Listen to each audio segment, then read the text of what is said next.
Good morning, everybody. It's 7 a.m. on Thursday, September 23rd. Today in Baton Rouge, expect to see clear skies with a high of 79. Coming up on OTB, presented by All-Star Toyota, LSU Athletics Executive Chef Michael Johnson joins us at 7:30 for his weekly Munchies segment. So get your questions into the YouTube chat using the hashtag Munchies, and we'll get them answered at 7:30. You can follow today's show on Twitter or Instagram at OTB_ESPN, or watch us live on YouTube for new content posted every day. You can also check us out on Cox Sports Television. Hour number 1 of Off the Bench, live from the Mercedes-Benz of Baton Rouge studio, starts now. Let we go! All-Star Toyota presents Off the Bench with Jacob Hester and T-Bob Hebert. Yeah! Off the Bench with Hester and T-Bob. Hey, they said I gotta come off the bench. All-Star Toyota presents Off the Bench with Hester and T-Bob. Yo. Yo, what up, y'all? Welcome in, OTB. T-Bob, Jake, Maru, and Danny hanging out with you on this beautiful, crisp, double-scooped fall morning. Legitimate fall morning this morning. The cold snap is here. It feels just as incredible as it was advertised to feel. Starting this day off in a great way, right? A lot of positive energy. Thanks to that. A lot of positive energy. Thanks to the upcoming football weekend, which we will talk about a ton today in a bunch of different ways. And as always, we got Chef Johnson. I'm really excited for that. But yeah, we got a lot to get to today. Saints and LSU going to play again this weekend. There's some positive news perhaps on both fronts in terms of guys that'll be available. And, there's also a Mike Triplett article that'll maybe get you in your feelings a bit if you're a Saints fan, as he talked to Jimmy Graham about maybe what could have been. And so we're going to go all these places through today's show. Be hanging out with you the next 3 hours. Hope you come hang out with us. Jake, how you feeling this morning? Feeling good. Jimmy Graham's not someone I thought we would talk about at 7:02 this morning. Wow. So, a little surprise. Surprises can be good. I mean, what could have been. Maybe one of the great what-ifs of recent football. We can get into that a bit later. That'll be for more hardcore Saints fans. A lot of people know what it was like the day that Graham left. Sad day for a lot of the Houdat Nation. But we're gonna talk football, man. It is Thursday, which means we're gonna look at the best games over the weekend. This is generally when you start to kind of put together your picks and whatnot, and maybe who you're gonna ride with this weekend. So all of this will come about, as well as your normal off the bench shenanigans. So stick around. We're gonna have some fun this morning. Let's go ahead right now and start the show how we started every single day, by diving into some headlines.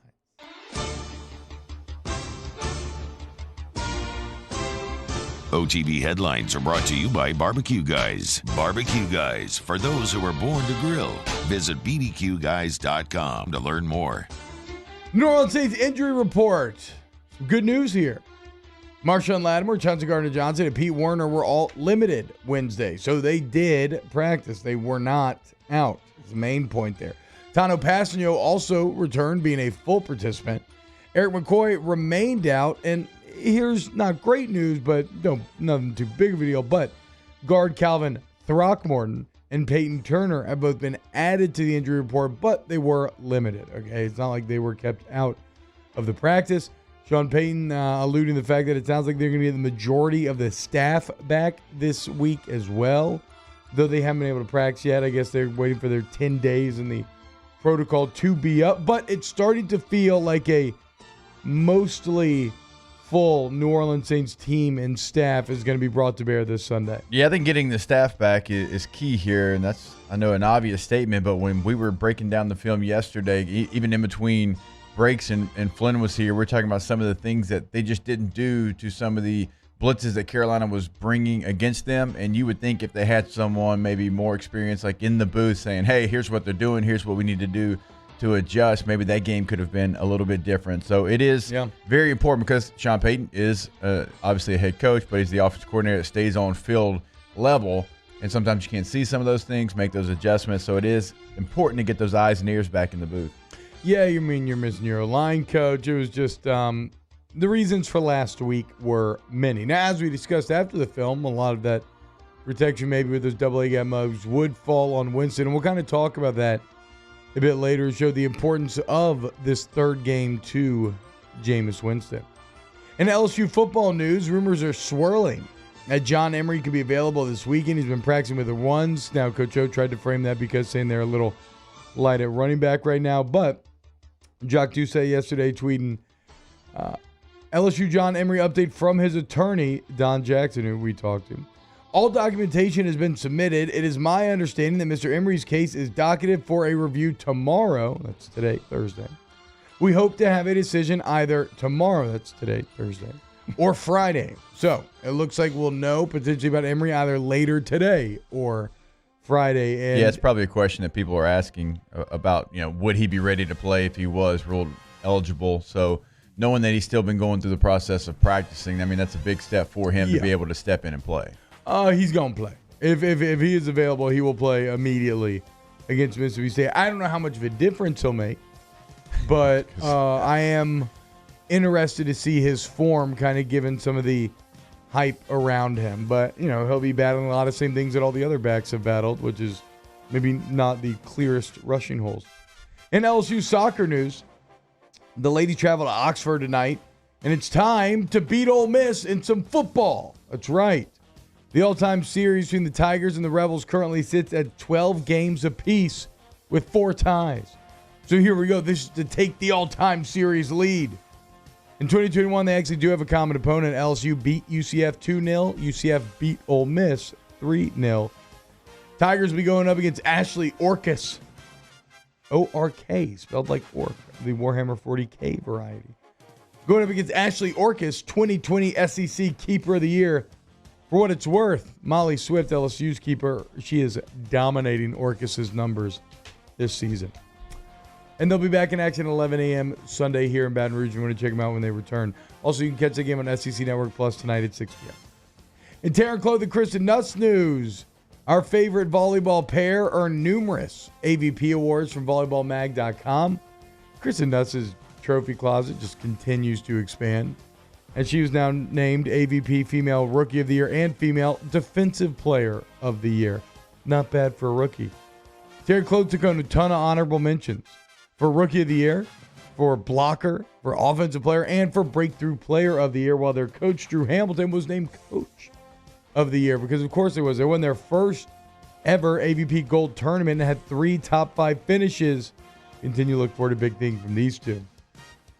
College Football Playoff expansion news. The College Football Playoff Board delayed an expansion vote in a meeting that ranged about 3.5 hours. Here's a quote from College Football Playoff Executive Director Bill Hancock talking about how if an expanded field were to take effect as soon as the 24-25 season, then there would be major decisions that would need to be made by the board in a few months. Adding that, quote, if expansion is to happen in 2026, then we have a couple of years to make those decisions. So it seems like they are going to push us back a little bit, figure out how they really feel on it, and 2026 being the earliest that you'll see anything like that. Yeah, I mean, BYU and Coastal can get a game together in about 5 hours, but it takes years to get something in the making like this. Are you? I know that a lot of the SEC Network hosts that I've seen, I guess mainly Peter Burns, are of the belief that this is just more of a reaction to how a lot of these expansion talks took place before and how it was kind of Greg Sankey leading the way behind closed doors. And then instead of kind of talking to the other conferences, they just put it out there and then started talking about it. And that kind of miffed some of the other leaders of college football. They weren't they didn't have a bigger say in the 12-team concept.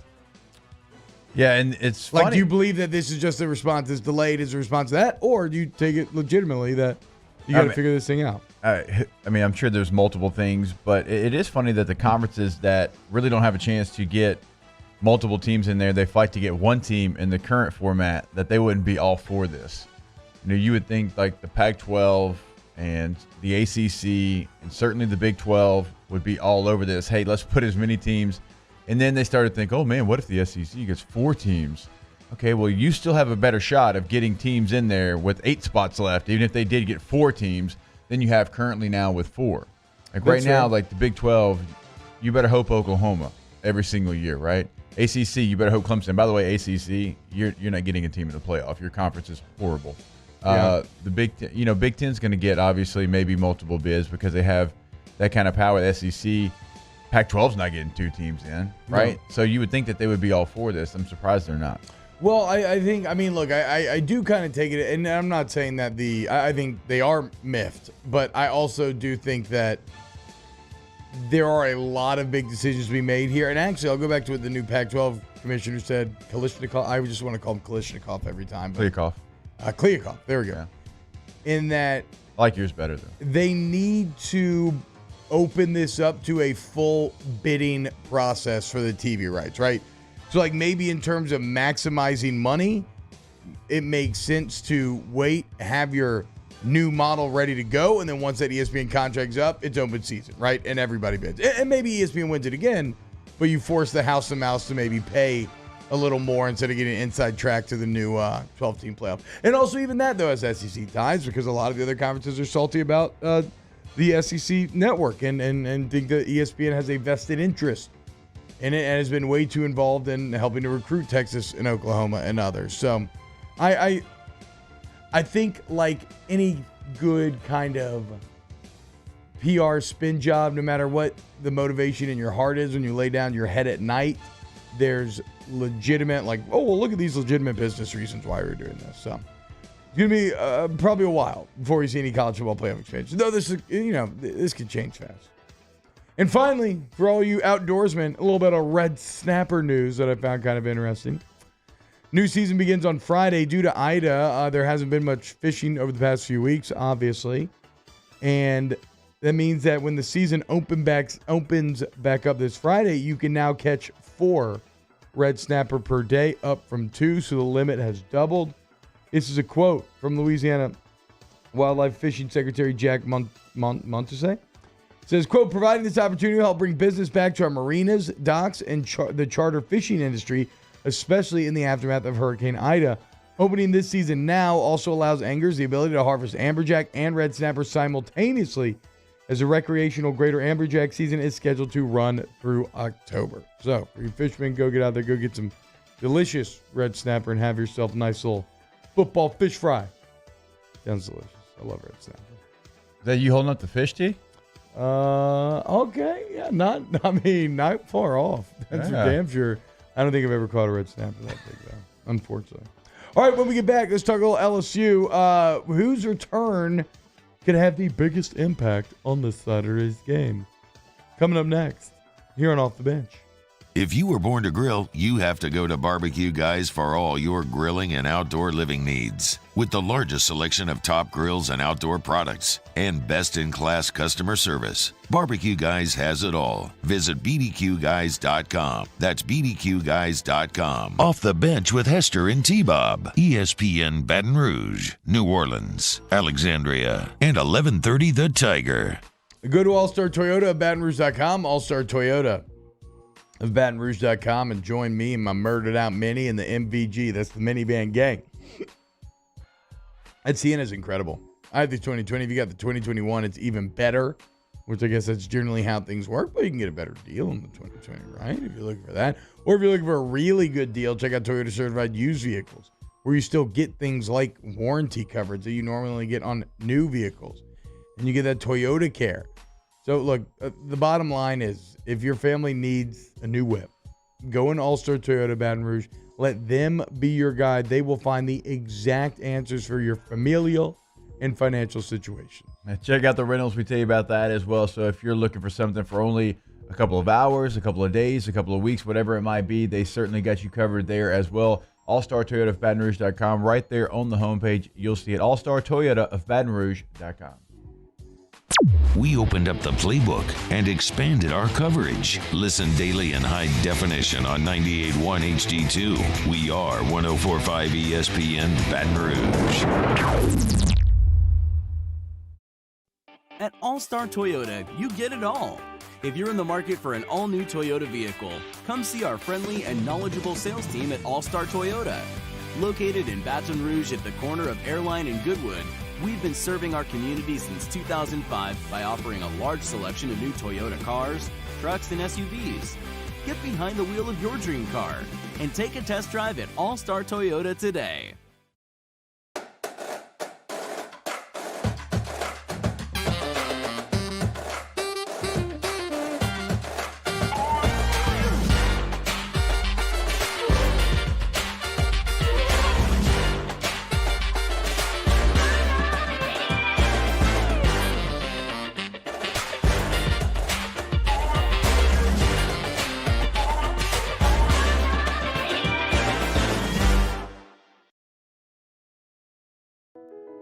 I've been doing business with Luba for 25 years. They're dependable, trustworthy. It's just the attention to detail with our clients. Our folks have years and years of experience. They're highly trained professionals, but many companies have that asset. What I'd like to think makes Luba a bit different is that we use those talents in a way that truly is dedicated to serving the needs of the folks who depend on us. All new Bayou Ford vehicles come with a 1 million mile powertrain warranty. And with Bayou to You, free delivery right to your door. Need repair? Our service department is ready and available to help you today. The crew at Bayou Ford is going to do right by you. Are you a licensed contractor? There's lots of good contractors in Louisiana doing work the right way, but unfortunately, too many unlicensed contractors are working outside the licensing requirements. Working as a contractor in Louisiana requires a license for the company doing the work. The Louisiana State Licensing Board for Contractors wants to help you get licensed to allow you to conduct work legally. It's not difficult to get the license. We can help you. Go to lacontractor.org for more information. Licensed contractors, it's the law. Gulf Coast Office Products is a nationally recognized Savin office equipment dealer based right here in Louisiana. Over 100 employees strong, Gulf Coast has the boots on the ground to support all vertical markets, from education, engineering, legal, and finance. With the latest in office technology, from desktop to production segment units, Gulf Coast and Savin have the perfect fit for you. Call 225-756-2644. That's 756-2644 for Gulf Coast Office Products.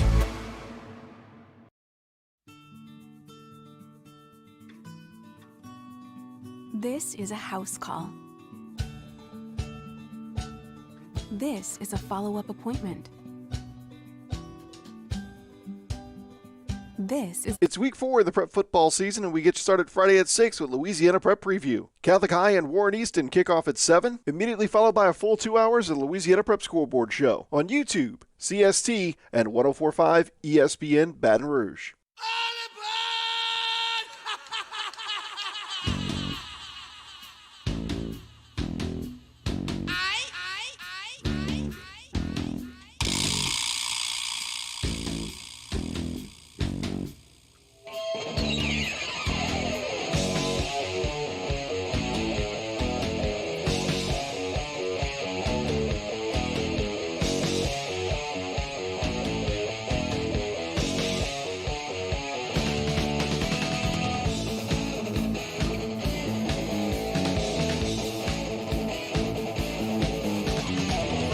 All-Star Toyota presents Off the Bench with Hester and T-Bob. ESPN Baton Rouge, New Orleans, Alexandria, and 1130 The Tiger. What's going on, y'all? Welcome back to Off the Bench. 100.3, 947, 104.5 ESPN. Jake lamenting the kindergarten defeat of last night, in which, do you have a new appreciation now for coaching football and how quickly it would go awry? So for those that don't know, Jake's kids' team lost on a 4th and 20 play from the 50, arguably because of an over-aggressive defensive call. If this was college football right now, they'd be calling for y'all's heads. They would be calling for major change now. The news cycle would be popping. We'd be getting off them tweets with full of retweets and likes. Yeah. I mean, does it seriously give you like a little idea of just like how like quickly it can all go wrong when you're on that side of the equation? Yeah, you know, our quarterback was 1 of 2 on the day. Wow. We'd like to see him perform a little bit better. 50%, horrible. That guy won a Super Bowl national championship. Can't even complete 60% of his passes. What are we talking about here? Damn, dude. It's okay. Hey, notes are taken. Things that we saw, in celebration and different things. Those are all in the bank now. Yeah, we'll see. They're all in the bank. Yeah. Did we play, maybe some cover one robber like Florida State? Could happen. Hate to see it, dude. So one of the reasons why I kind of bring this up is because y'all sound like, on top of being a better call, maybe you could have used that kind of general in the back defensively, making sure that the right call was in place, making sure that the coverage is executed. And so right now, I want to talk about that same guy, but for LSU, which is Jay Ward. And I'm getting really excited about Jay Ward. And maybe I'm getting overexcited here. I'm not sure. And that's kind of why I'm bringing it up. I want to pick your brain on it. Because it is interesting sometimes when you do this job, we cover one team so in depth that we talk about other things, right? But we really cover like one team so much in depth that sometimes we can become really granular. And I'm not sure if I'm being too granular here, but I do understand why this is the case when you look at Jay Ward. With Ward, first off, we all know what Jay Ward did last season. His rise and his kind of stabilization of the safety spot was one of the best developments of that defense, at least showing strides last season, right? And then winning games. I always go back to the sequence against Arkansas where he had a good game throughout the night, but then at the end, he has the TFL on the third down to force the fourth down. He then tips the ball on the field goal. Like, this is someone who was making game-winning plays at the end of last year. And even though this is such a small sample size that it's potentially very misleading, with Ward in the game against UCLA in that first quarter, you held them to just 51 yards of total offense, 36 of which came on a coverage mismatch when it was the running back against microbasketball. The first play, I did not realize this. Did you know this, Jake? The first play that Ward missed was a 75-yard touchdown by Greg Dulcich. How about that? Yes, I did. Because that's crazy. Remember I was saying yesterday, it went punt, a total of, I think it was 53 or 54 yards that UCLA had total in those three drives that he was in. Am I sitting here saying that they wouldn't have scored any points or done anything if Jay Ward was in there? No, but it is wild that the first play you kind of have, I don't want to say a busted coverage. You were somewhat, like you're running the coverage that was called, but it was just poor technique within the coverage. Yeah. Right at that position. So, he's definitely someone that we've talked about and what he means to this LSU defense and being a safety that has true cover corner skills and how far that can take you in 2021 when everybody's throwing the football. Safeties are asked to do much more in coverage. So getting him back in this game, knowing who you're going against, is crucial. And so, so you agree then. You don't think that you don't think we're making too much of this, of his return. You think that he can have like a noticeable, tangible effect on this defense. Now, Major Burns has been playing better. Major Burns had a good game last week, but it does feel like against this air raid attack that Jay Ward could have a bigger impact than you would think just the return of one guy could. Like the ripple effect from Ward could be pretty impressive here. Or maybe not. He was in the game last year when they lost, and gave up 632 passing yards. Yeah, I think that's probably got more to do with the fact that they continue to beat their head against a brick wall than anything playing the coverages that they were playing. But yeah, no, this game's perfect for Jay Ward to come back because of the things that we've talked about. Obviously being a disciplined football player as well, being the free safety, lining everybody up. That's what he did all spring camp long. And so when you're playing against a team like this and you're going to be in coverage way more than you're worried about stopping the run, then having a guy that came here as a corner, played as a corner, and now is playing free safety, I think is crucial. Who has a bigger impact in their return? And I could be wrong for this, but I'm assuming that John Emery gets to return. He gets to play on Saturday. Who has a bigger impact? I think Jay Ward still. I think Jay Ward's crucial to this defense. I think you started to see some improvement from that position, but also you saw that it's clearly Jay Ward as safety number one. What about what is Emery's impact, do you think, coming back? The running back's so tough. Does he become RB1? Does Kiner get RB1? Coach O basically kind of shut that down earlier in the week, still naming TDP as RB1, which great pass protection, and this is a passing team, so that does kind of make sense. And also, it's not saying that Kiner's not going to play. There's going to be a constant rotation between these guys, but do you think we see, it's weird, right? Because I'm very excited about Emery returning, and we all know about the natural skill set that he has.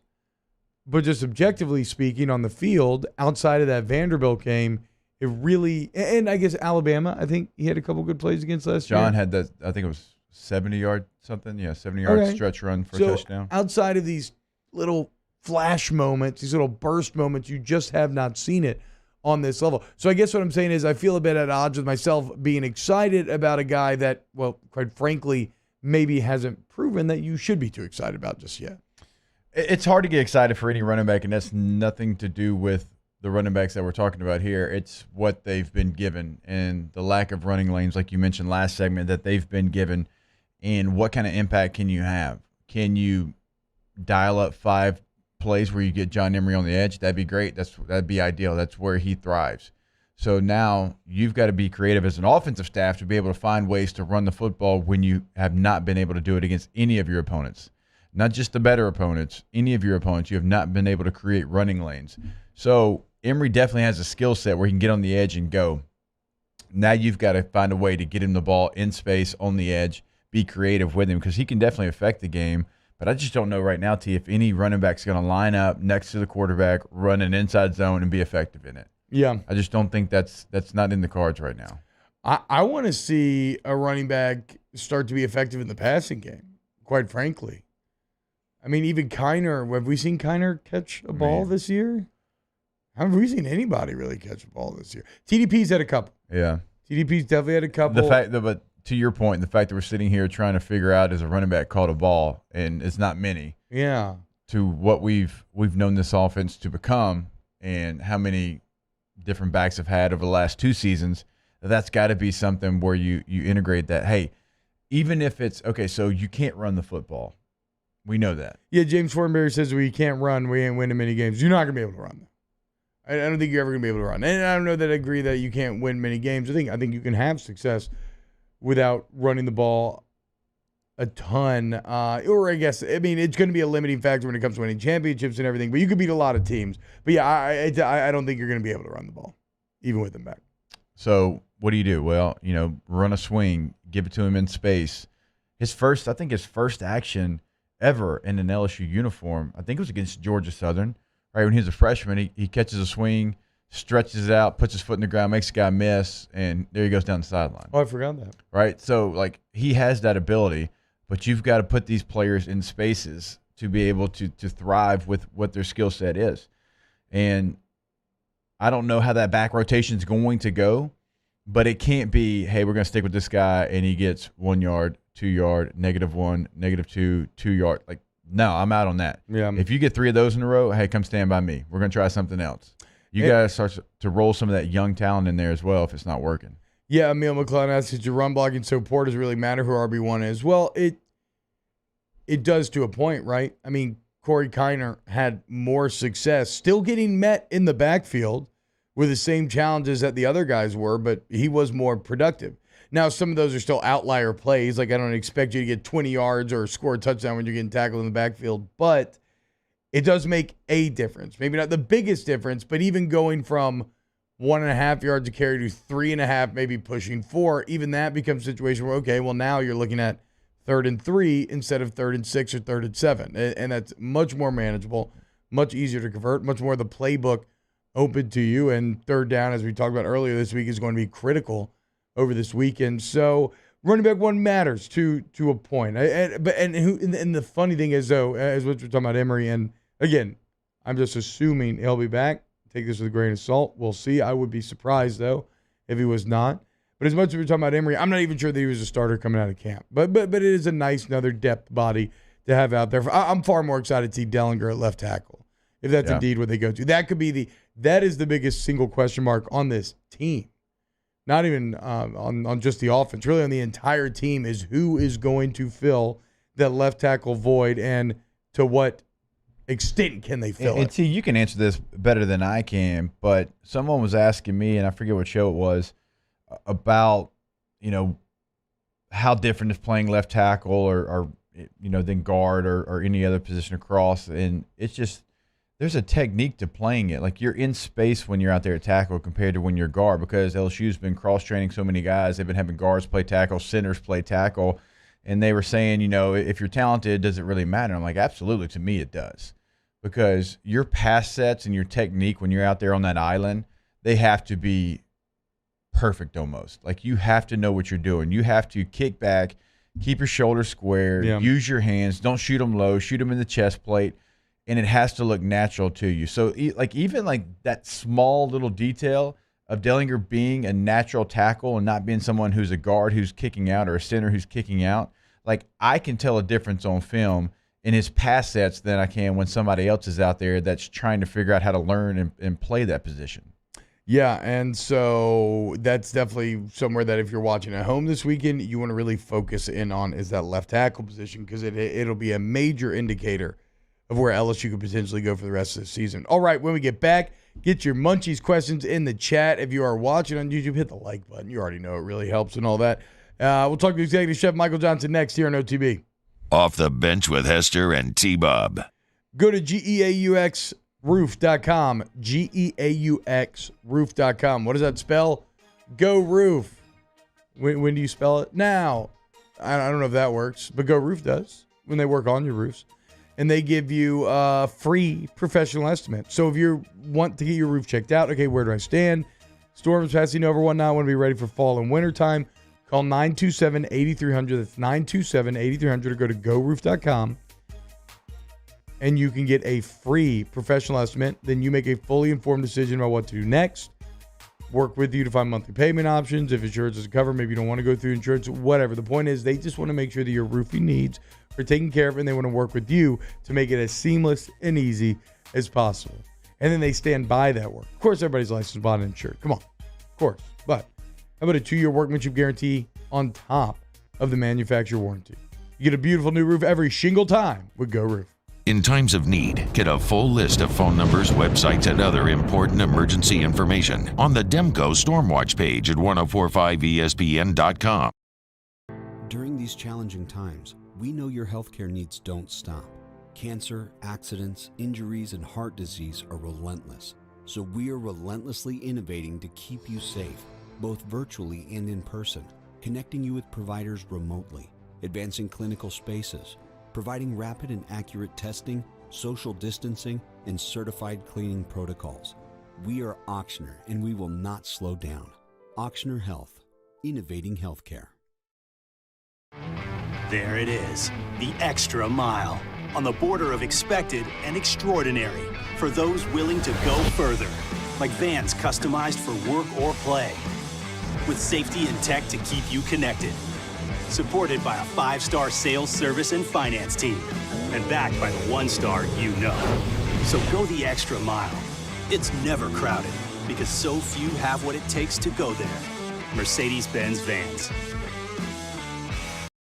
ServiceMaster Elite create clean, disinfected work environments. As a local business, we take pride in serving the New Orleans and Baton Rouge areas. Our cleaning protocols follow CDC and OSHA standards for healthcare settings, offices, senior living, restaurants, and industrial plants. Contact ServiceMaster Elite to get your operation ready for reopening with germ disinfection cleaning. ServiceMaster Elite, the trusted choice in professional cleaning since 1996.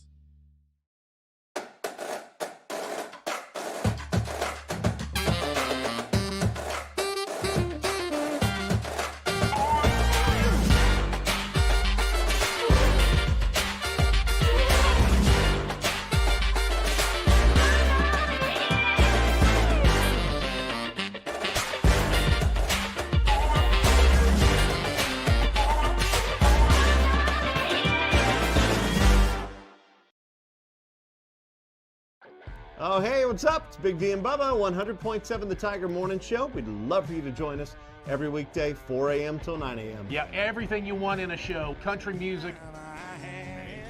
We got laughs. We got celebrity in-studio guests. We just need you. Join us every weekday morning, 4 a.m. to 9 a.m., right where it all started. That's right. Louisiana's country station, 100.7 The Tiger. At All-Star Toyota, you get it all. If you're in the market for an all-new Toyota vehicle, come see our friendly and knowledgeable sales team at All Star Toyota. Located in Baton Rouge at the corner of Airline and Goodwood, we've been serving our community since 2005 by offering a large selection of new Toyota cars, trucks, and SUVs. Get behind the wheel of your dream car and take a test drive at All Star Toyota today. Join us for Thursday's edition of Hunt and Hill. We'll set our sights squarely on LSU and Mississippi State, take a deep dive into the Bulldogs. Won't want to miss a throwback Thursday at the beginning of Hour 2, and our Survivor picks. That's Thursday's Hunt and Hill, noon to 2 on 104.5 ESPN Baton Rouge.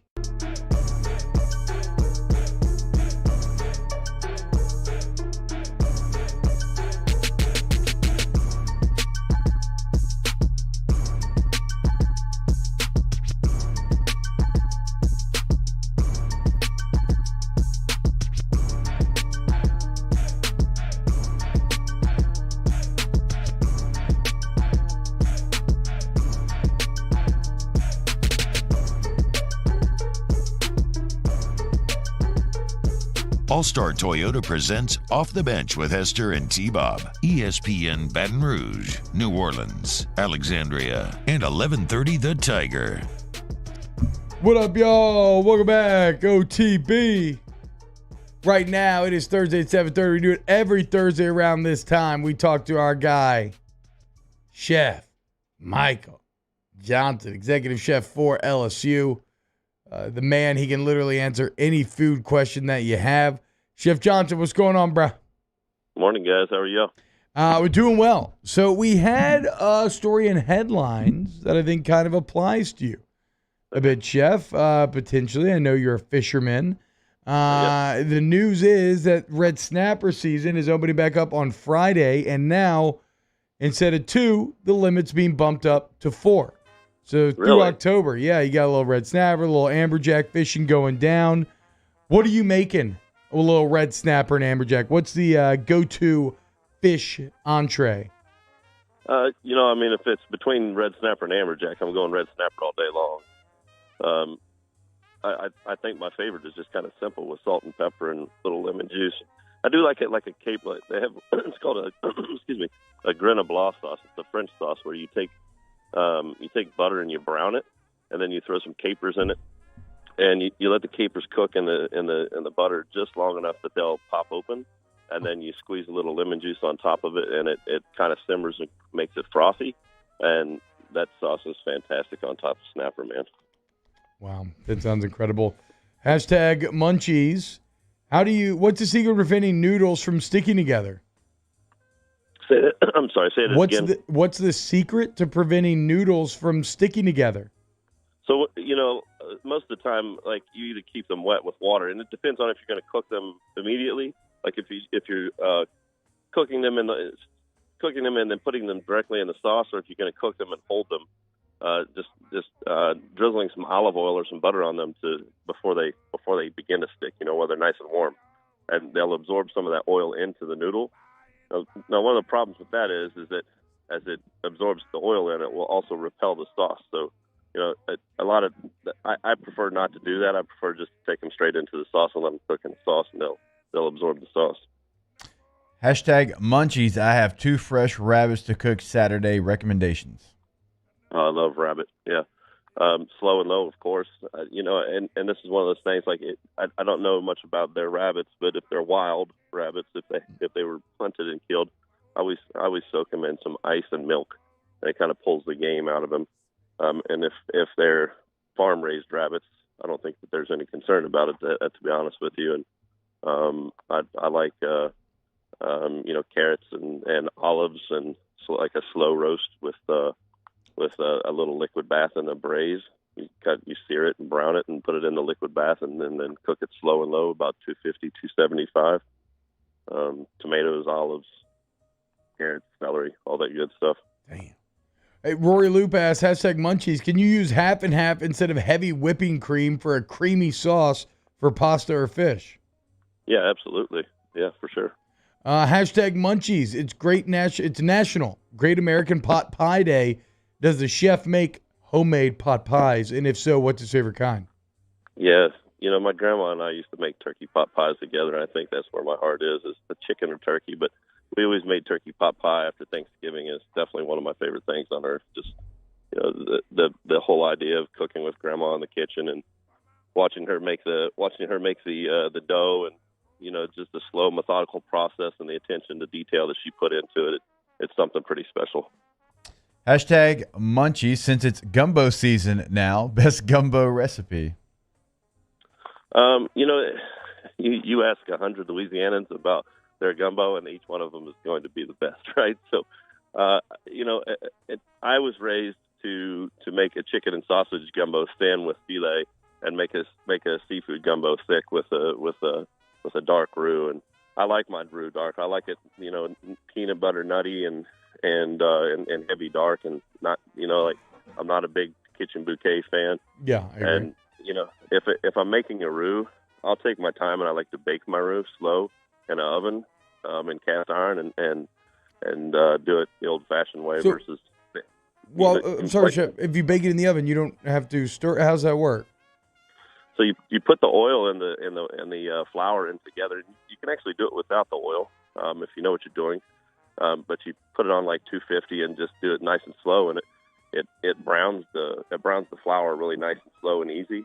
And you do need to stir it periodically, but not nearly as much as it is on the stovetop. Oh man!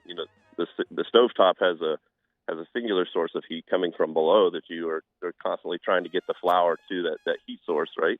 Yeah. Well, if you put it in an oven, it has heat source all around it, and so that it's a more even cooking process, and you don't have to stir it quite as much, and because you're using a low temperature, it and the oils around it tends to brown nice and smooth and uniform.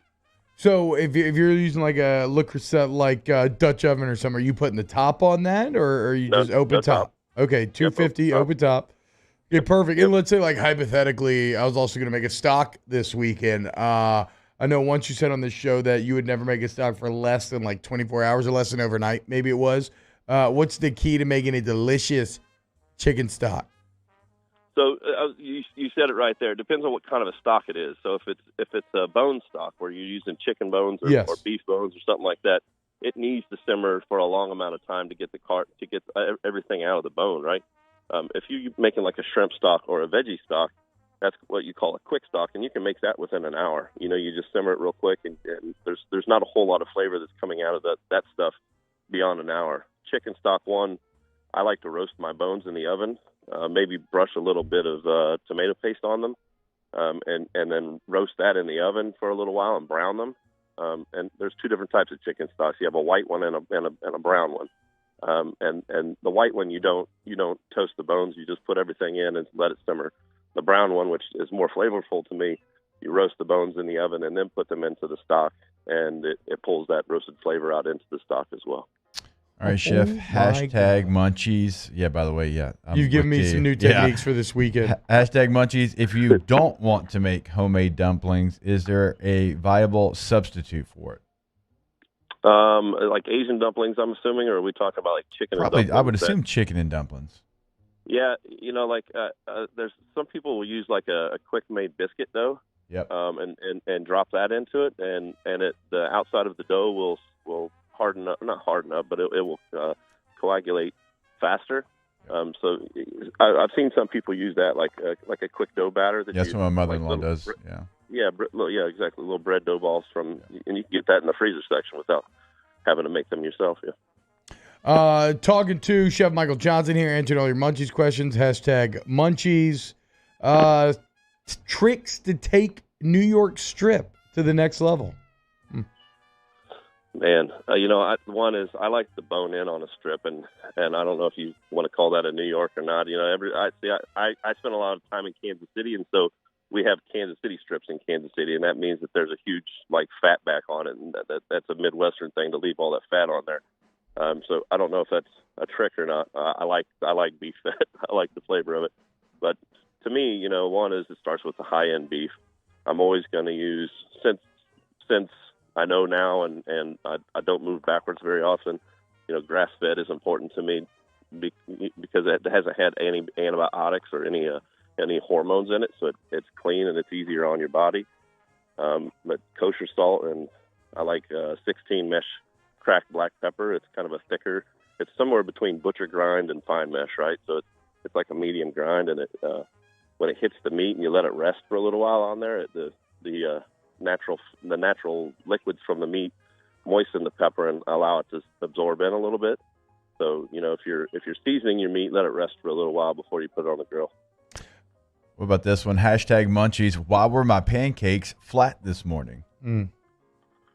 Yeah, there's a couple of reasons that happen there. Like if you're over whipping them, if you over whip the batter, it'll deaden it. Like you're wanting air in the pancake batter. A lot of people do that. They'll over whip the batter, and it takes the air out of the batter, and it will fall. Oh, okay. Yeah, looking in the mirror, dude. I'll probably do that. Last one here, Chef. Patrick Vine says he ate at the Myrtles last weekend. Have you ever eaten there, and did I possibly ingest a ghost? Do you believe in ghost chefs? I've had some really interesting experiences in my life that I can't really explain. So I don't discount the supernatural. I'll just say that. Have you ever worked in a haunted kitchen? I've not, but I stayed at a hotel on the road. I think we were at Mississippi last year or in 2019. And I had one of the craziest experiences that I've ever had in my life there. And I was talking with one of the dietitians, and one of the football players came up and was telling me something that happened to them. And then one of the doctors that travels on the road with us came up and told me that he had an interesting experience. And I mean, even as we talk right now, the hair on the back of my neck is standing out. Was that Whispering Woods? Was that Whispering Woods, the Ole Miss game? Yes. Yeah, that place. Woof. Thank goodness for Tupelo, Mississippi this year. Wow, this is you're right. Yeah, perfect for the kickoff to spooky season. All right, I want everybody in the room to remember this moment because we have to go to break now. But next Thursday, it will be basically October. I want to dive into this haunted hotel that y'all all stayed at. So we'll save it for next week. Chef Michael Johnson, executive chef for LSU Athletic Chefs. Thank you so much, man. Take care, guys. All right, take care, my friend. Dude, I got new techniques. I was thinking about doing a gumbo. It's going down this weekend. We browning them chicken bones. Might do a little oven baked roux, which I'm a little nervous about, but we'll see how it goes. Keep it locked right here. You just perfected your stovetop roux, I thought. Well, exactly. So now you gotta try new things. Oh, okay, I got you. You know what I'm saying? All right. All right, closing out hour one. We get back. Off the Bench with Hester and T-Bob. And also, I mean, if the oven roux doesn't work out. All right, go to Louisiana811.com. There you'll find all the information about having to dial 811 before you dig. You'll find that information because it is the law, Louisiana Underground Utilities and Facilities Damage Prevention Law. Remember, this is something that is required, and since it is a free service to you, and they're going to come out and they are going to do all the work. So all the hassle is taken out of your hands. All you have to do, like I said, is pick up that phone and dial 811. Tell them what you've got going on. Tell them where you're located. They're going to come out in 1 to 2 business days, and they're going to clearly mark where you can and cannot dig. Remember, there is a ton of buried lines here in Louisiana, and some of those are not that far in the ground. I mean, they are only inches in the ground. Some of them have even come up to the surface because of the weather that we've had here in South Louisiana. So this law is put into place to make sure that you're safe and those around you are safe. Louisiana811.com. Call or click today. Our listeners fire off their opinions on the jimsfirearms.net hotline at 499-1045. Keep listening for your next chance to shoot us your thoughts with the jimsfirearms.net hotline on 1045 ESPN Baton Rouge. There it is, the extra mile, on the border of expected and extraordinary, for those willing to go further, like vans customized for work or play, with safety and tech to keep you connected. Supported by a 5-star sales, service, and finance team, and backed by the 1-star you know. So go the extra mile. It's never crowded, because so few have what it takes to go there. Mercedes-Benz Vans. This isn't just another day. It's so much more. Kelly's life was put on hold when her auctioneer primary care doctor discovered a rare blood disorder. Her doctor connected her to an auctioneer care team of cancer, heart, and kidney specialists. With multiple primary care locations around Baton Rouge, same-day appointments, and online scheduling, we're relentless about keeping you healthy. Auctioneer Baton Rouge, innovating healthcare for Kelly. I'm Jay Ducote. I grew up learning how to cook at LSU tailgate parties and right in my own backyard. And I created JD's Louisiana products to bring that Louisiana flavor to you at home for your backyard cookout. JD's Louisiana barbecue sauce, Louisiana molasses mustard, spicy and sweet barbecue rub, and more are available at your local supermarkets or by logging on to jdacody.com/shop. Put in promo code CST for 25% off at checkout. Starting in 1974, Central Plumbing has served Baton Rouge and surrounding areas for all of their plumbing needs. Through these tough and trying times, we want you to remember that the Payne family is here to continue to support and serve you. As a multi-generational business, there is no job that is too big or too small. Residential, commercial, industrial, hospitality, we're here for anything you need. 24/7, 365. Give us a call, 225-925-8552. It's no secret. The best oysters in Baton Rouge are at Jolie Pearl Oyster Bar. Enjoy mouth-watering South Louisiana flavor and oysters from all over the country. And don't forget our nightly drink specials.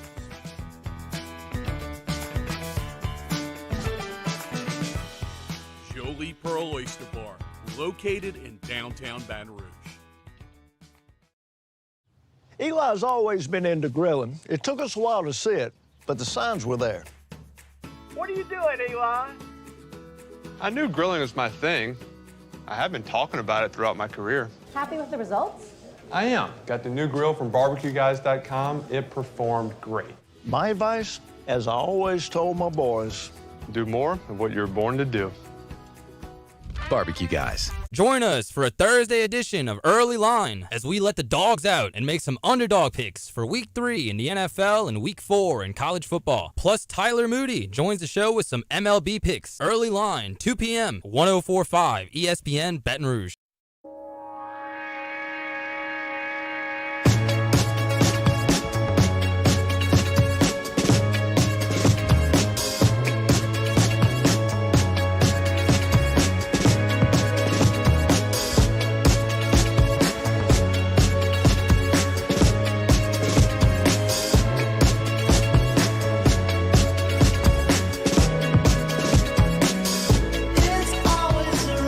All-Star Toyota presents Off the Bench with Esther and T-Bob. ESPN Baton Rouge, New Orleans, Alexandria, and 1130 The Tiger.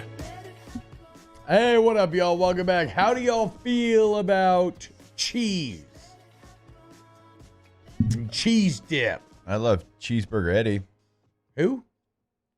From Longest Yard, the remake. Oh. Terry Crews.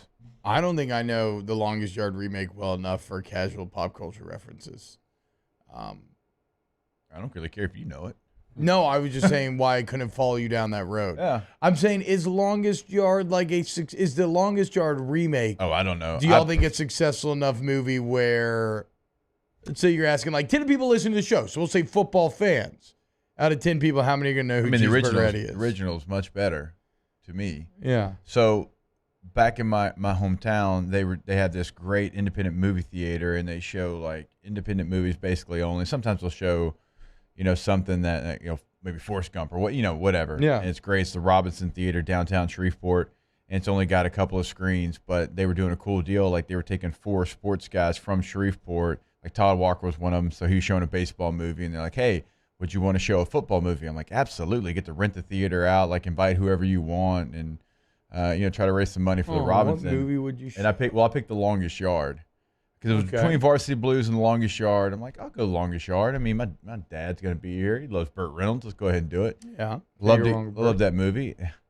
There's a couple of scenes in there. I'm like, I don't remember this scene being in there to start the movie. I'm like, oh boy. Were there like kids and stuff there? Not like should have gone with Remember the Titans. Can't go wrong with kids. Remember the Titans. Kids, but old enough where I was like kind of slithering down in my seat a little bit. I guess the reason why I brought this all up is because of the Queso contract. The Cade York sign, maybe the best NIL deal yet. Did you see this with Velveeta? I did. Yep. Hell yeah. Good Velveeta. Look, are we giving them free love right now? Yeah, but look, marketing is a job, and I kind of appreciate good marketing. And the whole Cade York, every time he kicks a 50-yarder or something here. Now the actual contract, I was going to sign the Queso contract, and then I clicked on the link, and it's clearly just a data mining scheme. You give him your like name, phone number, address, and then all they give you is a chance to win like a free thing of dip or something when he hits the 50-yarder. So, I mean, I'm not going to actually sign the Queso contract, but I love seeing our boy K. Jork shine. Absolutely. I love 50-yard field goals, and I do love Velveeta Queso.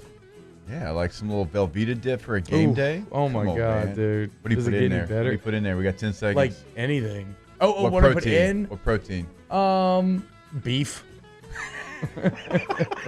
Off the bench with Hester and T-Bob. I thought you were talking about what I dip in there. I'll dip anything in there. I would dip my cell phone even with the DraftKings app on in there. You got to go to the app store first there, T, to get that DraftKings app. And tonight is a great time to get it because you have NFL action, right? You've got Carolina and Houston. And maybe you weren't interested in that game before. Now you will be because you can download that app today. You can create a showdown captain mode lineup, and you have a chance to win a lot of money. So you pick a captain, you stand under that salary cap, and you can win some real coin. T, how do they do it? Yeah, so you download DraftKings on your phone. It is now legal in Louisiana, which is great news. And you use the promo code Baton Rouge with your first deposit. It's all one word. Promo code Baton Rouge. You can take a minimum $5 deposit, but you don't even have to touch those $5. You can be entered with that promo code for a free chance to win millions of dollars worth of cash prizes. Promo code Baton Rouge. Download DraftKings. Gulf Coast Office Products is a nationally recognized Savin office equipment dealer based right here in Louisiana. Over 100 employees strong, Gulf Coast has the boots on the ground to support all vertical markets from education, engineering, legal, and finance. With the latest in office technology, from desktop to production segment units, Gulf Coast and Savin have the perfect fit for you. Call 225-756-2644. That's 756-2644 for Gulf Coast Office Products. Yo, Jake here for Patient Plus Urgent Care Clinic, the place that's going to be convenient for you during an inconvenient time. Look, you hear me talk about my 4 boys all the time, and sometimes things like stitches, well, they happen. And in fact, they have. And Patient Plus is always taking care of us, just like they'll do the same for you. And now with 7 convenient locations across the Baton Rouge area, open from 9 a.m. until 9 p.m., 7 days a week. And also at patientplusuc.com, you can sign up for your appointment on the way to the clinic. That's Patient Plus Urgent Care Clinic. Get in and get better.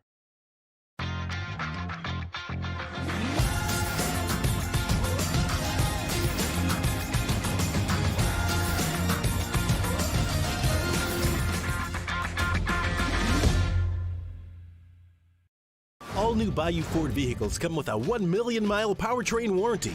And with Bayou to You, free delivery right to your door. Need repair? Our service department is ready and available to help you today. The crew at Bayou Ford is going to do right by you. During these challenging times, we know your healthcare needs don't stop. Cancer, accidents, injuries, and heart disease are relentless.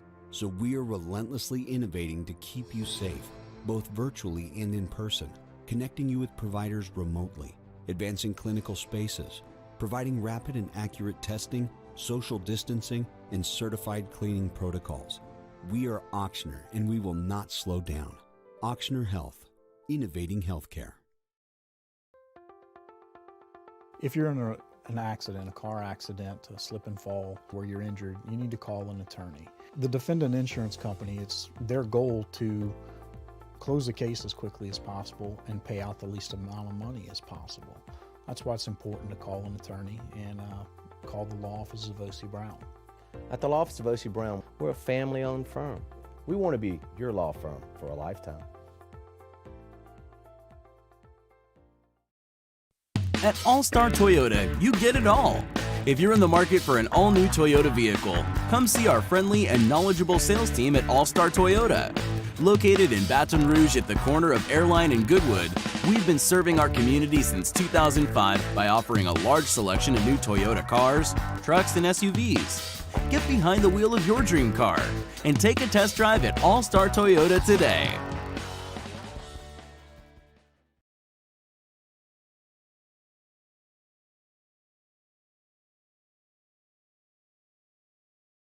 Callahan Injury Lawyers.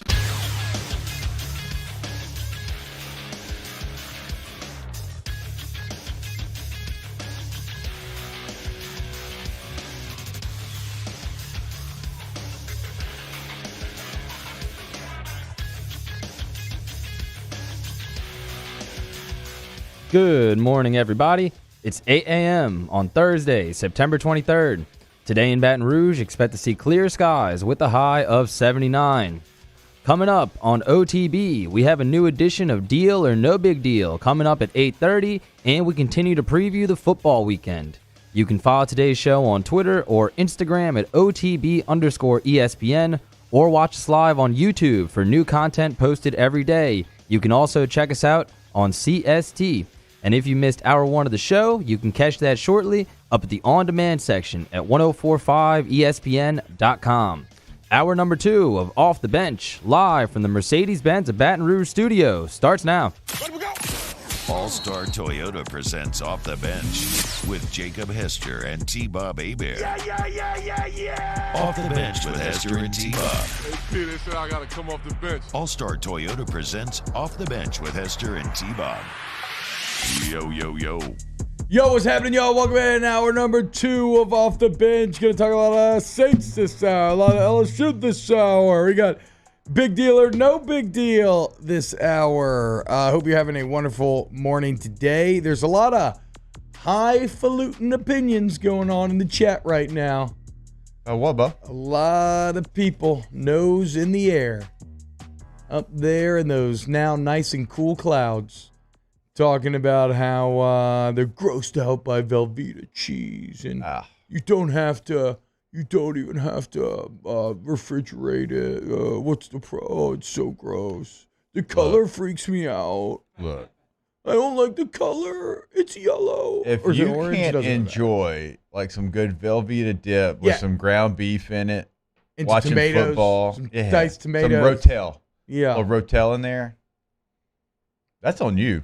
That ain't on us. You can dip anything in that. Yeah, Ruffles, Fritos, tortilla chips, Hot dog buns, hot dogs and hot dog buns, burgers. You can dip anything. I mean, you could definitely dip, but you can also drizzle on top. Yeah.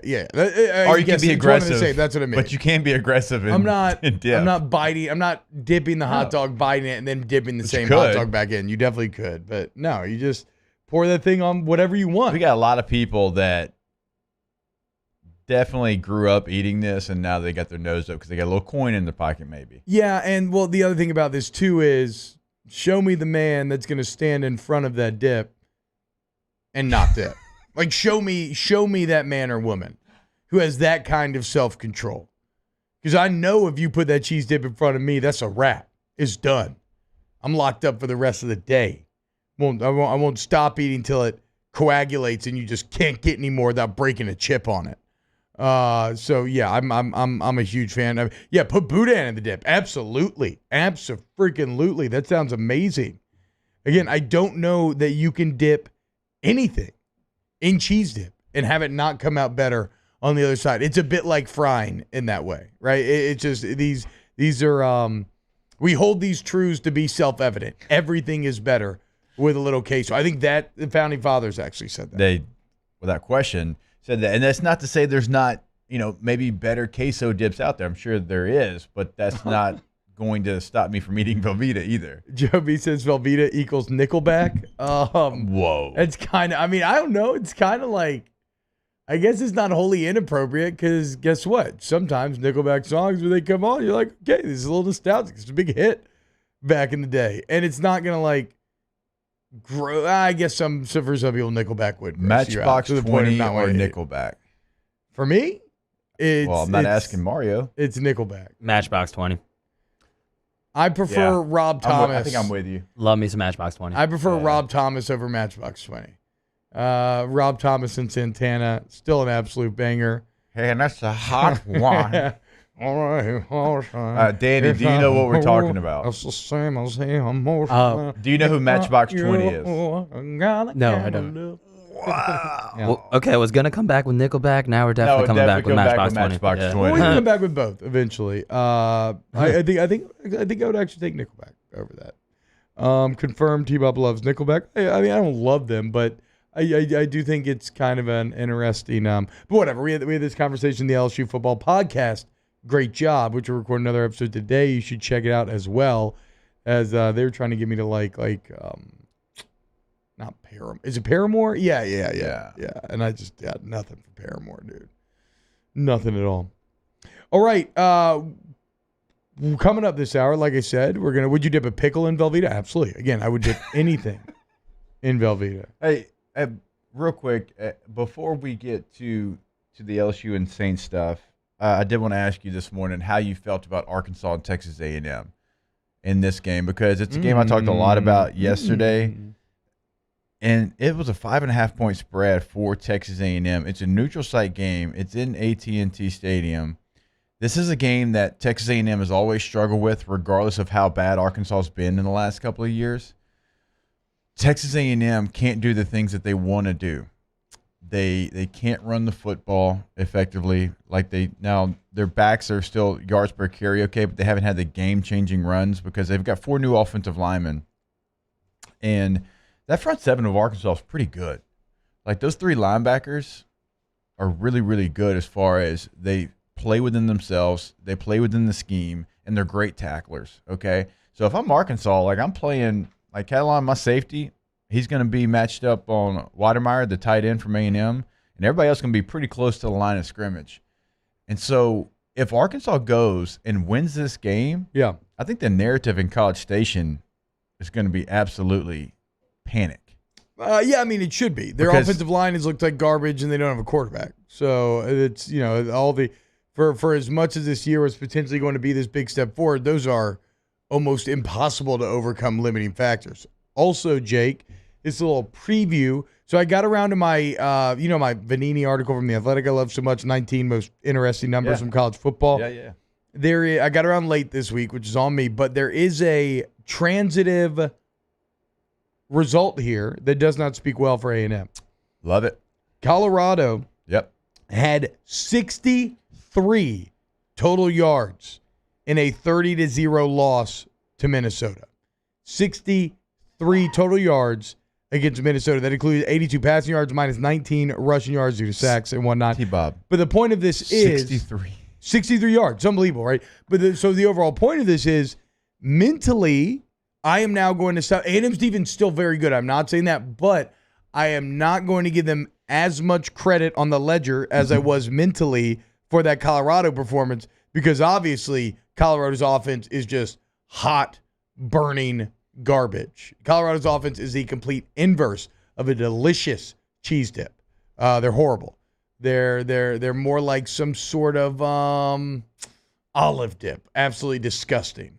So just a little interesting food for thought there, because in my head I'm still like, well, that A&M defense. So look what they did against Colorado. That was crazy. They couldn't move the ball at all. Well, Colorado just sucks. So Arkansas's getting 5.5.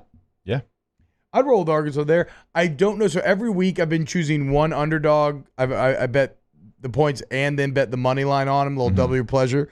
And the first couple of hit, I don't think I'd be willing to go that far with the money line, but I would definitely take Arkansas with those points. There's a lot of things that benefit Arkansas when you start looking at individual matchups in this one as well. Like A&M's strength, running the football in between the tackles. I mentioned it. Arkansas's got 3 linebackers that are really good at stopping the run. When you look at Weidemeyer at the tight end, I mentioned Catalan, all SEC safety. Well, he can match up with him. And then when you flip it, Arkansas's got a mobile quarterback that can beat you with his legs. That opens some things up against Texas A&M's defense. They do have the quarterback advantage, which is interesting in KJ Jefferson. And I'll try to get the audio for tomorrow, because I don't want to put too many words in Jimbo's mouth here. But we had Jimbo on College Sports Today yesterday, and I was kind of asking him, whenever we were at LSU together, I thought Flynn was always really good at preparing like he was the starter, and whenever it was Matt's turn, he always went out there and thrived, in one-game situations. You know what I'm saying? Like the Peach Bowl that year. Or whatever. Whenever he came in, he was ready to go. And I tried to ask Jimbo the question. I was like, is Calzada, was he like that? And he kind of gave, the coach speak answer. I was expecting him to be like, oh, yeah. He's got some of that in him. Now, Matt was very unique in the fact that he was like that. But I wonder what kind of confidence they have in him moving forward. Well, not much. Go back to that Colorado game. He didn't look ready at all to play. And look, maybe it's like a weird thing too, where it could be a situation where Calzada's maybe not that good yet. Maybe he'll never be good. It's just it's kind of like LSU a normal year, some of the guys that are seeing playing time at O-line would just not be seeing playing time. And just because of a little mismanagement of the position group, like, is that just the same thing that happened at A&M? Where just because of how the chips fell, all of a sudden you were down to a freshman guy and a guy who's just not ready yet, and the freshman guy goes down because that's what happens in football. And it's like LSU doesn't have left tackle. Think about that. That's crazy. Right. Same way A&M just doesn't have a quarterback. Those are two critical positions in that they both don't have them. Yeah, it's a great point. I mean, we could go across the board, some SEC teams that if one guy got injured, they didn't have that next guy step up because it would be more than you think right now, I promise you. But Arkansas's, like, just demeanor and the physicality that they play with is really impressive considering, like, where they were. And I'll ask you this, Emil wants to know inside the chat, if Arkansas wins, how embarrassing is that for LSU? Pittman inherited a terrible situation and has that program in a better position than LSU, who's less than 2 years removed from a natty. I think, well, remember LSU did beat Arkansas on the road last year. Yeah, I think that's a little xenophobic from Emil there. I don't think that's really a commentary on LSU. I think that's just a huge credit to Sam Pittman and him bringing this Arkansas group kind of back from the brink. I mean, also, like, if you wanted to play that game, like where does it end? Because, I mean, LSU lost to Troy and then won a Fiesta Bowl and then won a Natty, like, in the subsequent in the years afterwards. So, I mean, where does it, like, everybody's going to have these ebbs and flows, but whatever. The main overall takeaway should not be anything about LSU. It is just what a job Sam Pittman has done in getting belief out of his players and creating a really positive culture that seems to have infected that entire team. And you know what he has is he has a lot of 5th and 6th year seniors. Like a lot of guys that are veteran players that have played a long time. Arkansas didn't have a lot of talented guys go early for the draft. They didn't have guys opt out. These are players that came there and redshirted or either walked on like Grant Morgan. Like Grant Morgan, the middle linebacker, the Mike linebacker for them, grades out at 80% this year, which is obviously really, really good. He is a 6th-year senior who started out as a walk-on. Bumper Pool, right? One of the best tacklers in the SEC. It's a senior, right? Redshirt senior. Hayden Henry, another linebacker that grades out extremely well. Another senior. So they've got seniors up and down the board, and not just seniors, but guys that have been there a long time, redshirted and took the COVID year. So this is a very veteran team. Now, next year they lose like all of their leadership, and so we'll see what they're able to do to bounce back from that. But this is a team that is veteran. They've been through the San Jose State losses, the North Texas loss, the Western Kentucky losses, and they figured out who they are. Yeah, and, man, very interesting. I haven't really dove into the weekend slate too much in depth yet, but, yeah, I mean, where is the win for A&M? It would have to just be their defense being markedly better than Arkansas, right?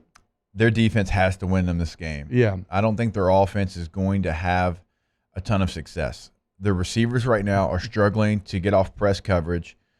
Your best receiving option is your tight end.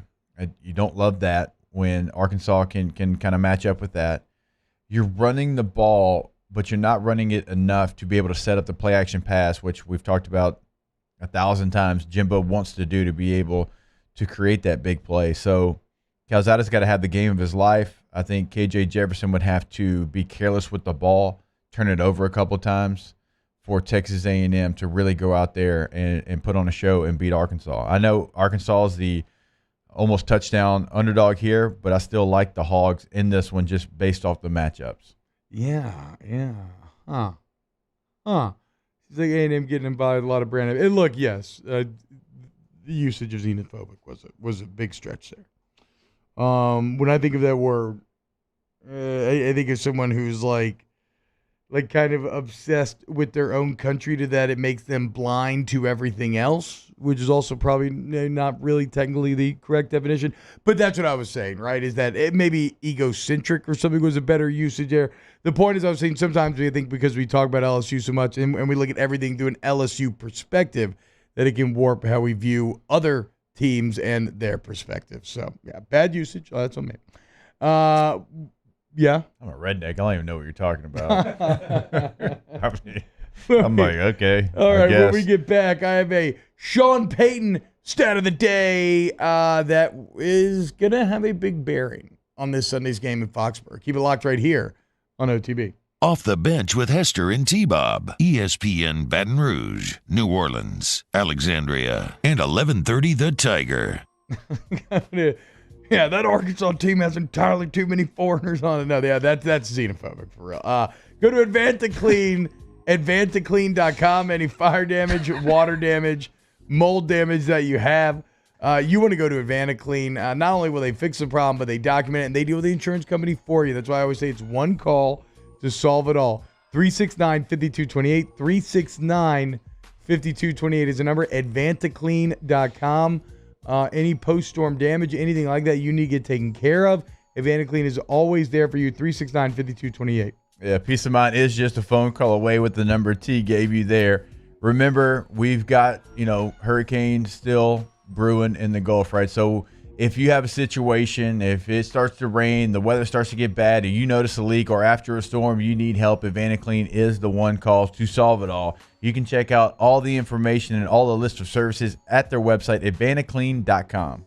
We opened up the playbook and expanded our coverage. Listen daily in high definition on 98.1 HD2. We are 104.5 ESPN Baton Rouge. There it is, the extra mile, on the border of expected and extraordinary, for those willing to go further, like vans customized for work or play, with safety and tech to keep you connected, supported by a 5-star sales, service, and finance team, and backed by the 1-star you know. So go the extra mile. It's never crowded, because so few have what it takes to go there. Mercedes-Benz Vans. To the heroes who are working tirelessly to care for our communities, we thank you. We will never forget the countless hours you dedicated on the front lines, choosing to risk your own health to fight for our friends, neighbors, and family members. You guys are out on the front lines fighting it. We are grateful for your heroic acts and unwavering spirit. Together, we are overcoming this adversity and make our state healthier and more vibrant again. Ochsner Health. Make this summer your backyard party year with Chris's Specialty Foods. Wings, burgers, brisket, steak, and boudin, plus great Cajun side dishes. We do all the prep, and you enjoy laughing with friends and family. Chris's Specialty Foods, Millerville, New Orleans, Prairieville, and Frisco. Everybody loves Chris's authentic Cajun meat. Yo, Jake here for Patient Plus Urgent Care Clinic, the place that's going to be convenient for you during an inconvenient time. Look, you hear me talk about my 4 boys all the time, and sometimes things like stitches, well, they happen. And in fact, they have. And Patient Plus is always taking care of us, just like they'll do the same for you. And now with 7 convenient locations across the Baton Rouge area, open from 9 a.m. until 9 p.m., 7 days a week. And also at PatientPlusUC.com, you can sign up for your appointment on the way to the clinic. That's Patient Plus Urgent Care Clinic. Get in and get better. Front to Back Boat Service has been family owned and operated for 30 years. And the Sherman family is NMEA certified. That's the National Marine Electronics Association at Front to Back. They are committed to improving the safety and technology of marine electronics through installer training, interface standards. And look, the fall and the winter, it's the perfect time to do that yearly maintenance you've been putting off. Get those parts you've been wanting. So schedule your appointment today at Front to Back, North Airway off of Airline Highway. I've been doing business with Luba for 25 years. They're dependable, trustworthy. It's just the attention to detail with our clients. Our folks have years and years of experience. They're highly trained professionals, but many companies have that asset. What I'd like to think makes Luba a bit different is that we use those talents in a way that truly is dedicated to serving. Hey, it's Matt Moscona inviting you to join us for Thursday's AFR, presented by the Aesthetic Medicine and Anti-Aging Clinics of Louisiana. We'll talk some NFL and LSU with Ryan Clark, and it's our Fantasy Blitz. Join us Thursday 3 to 6, 104.5 ESPN Baton Rouge. She said it's cold outside and she hands me my raincoat.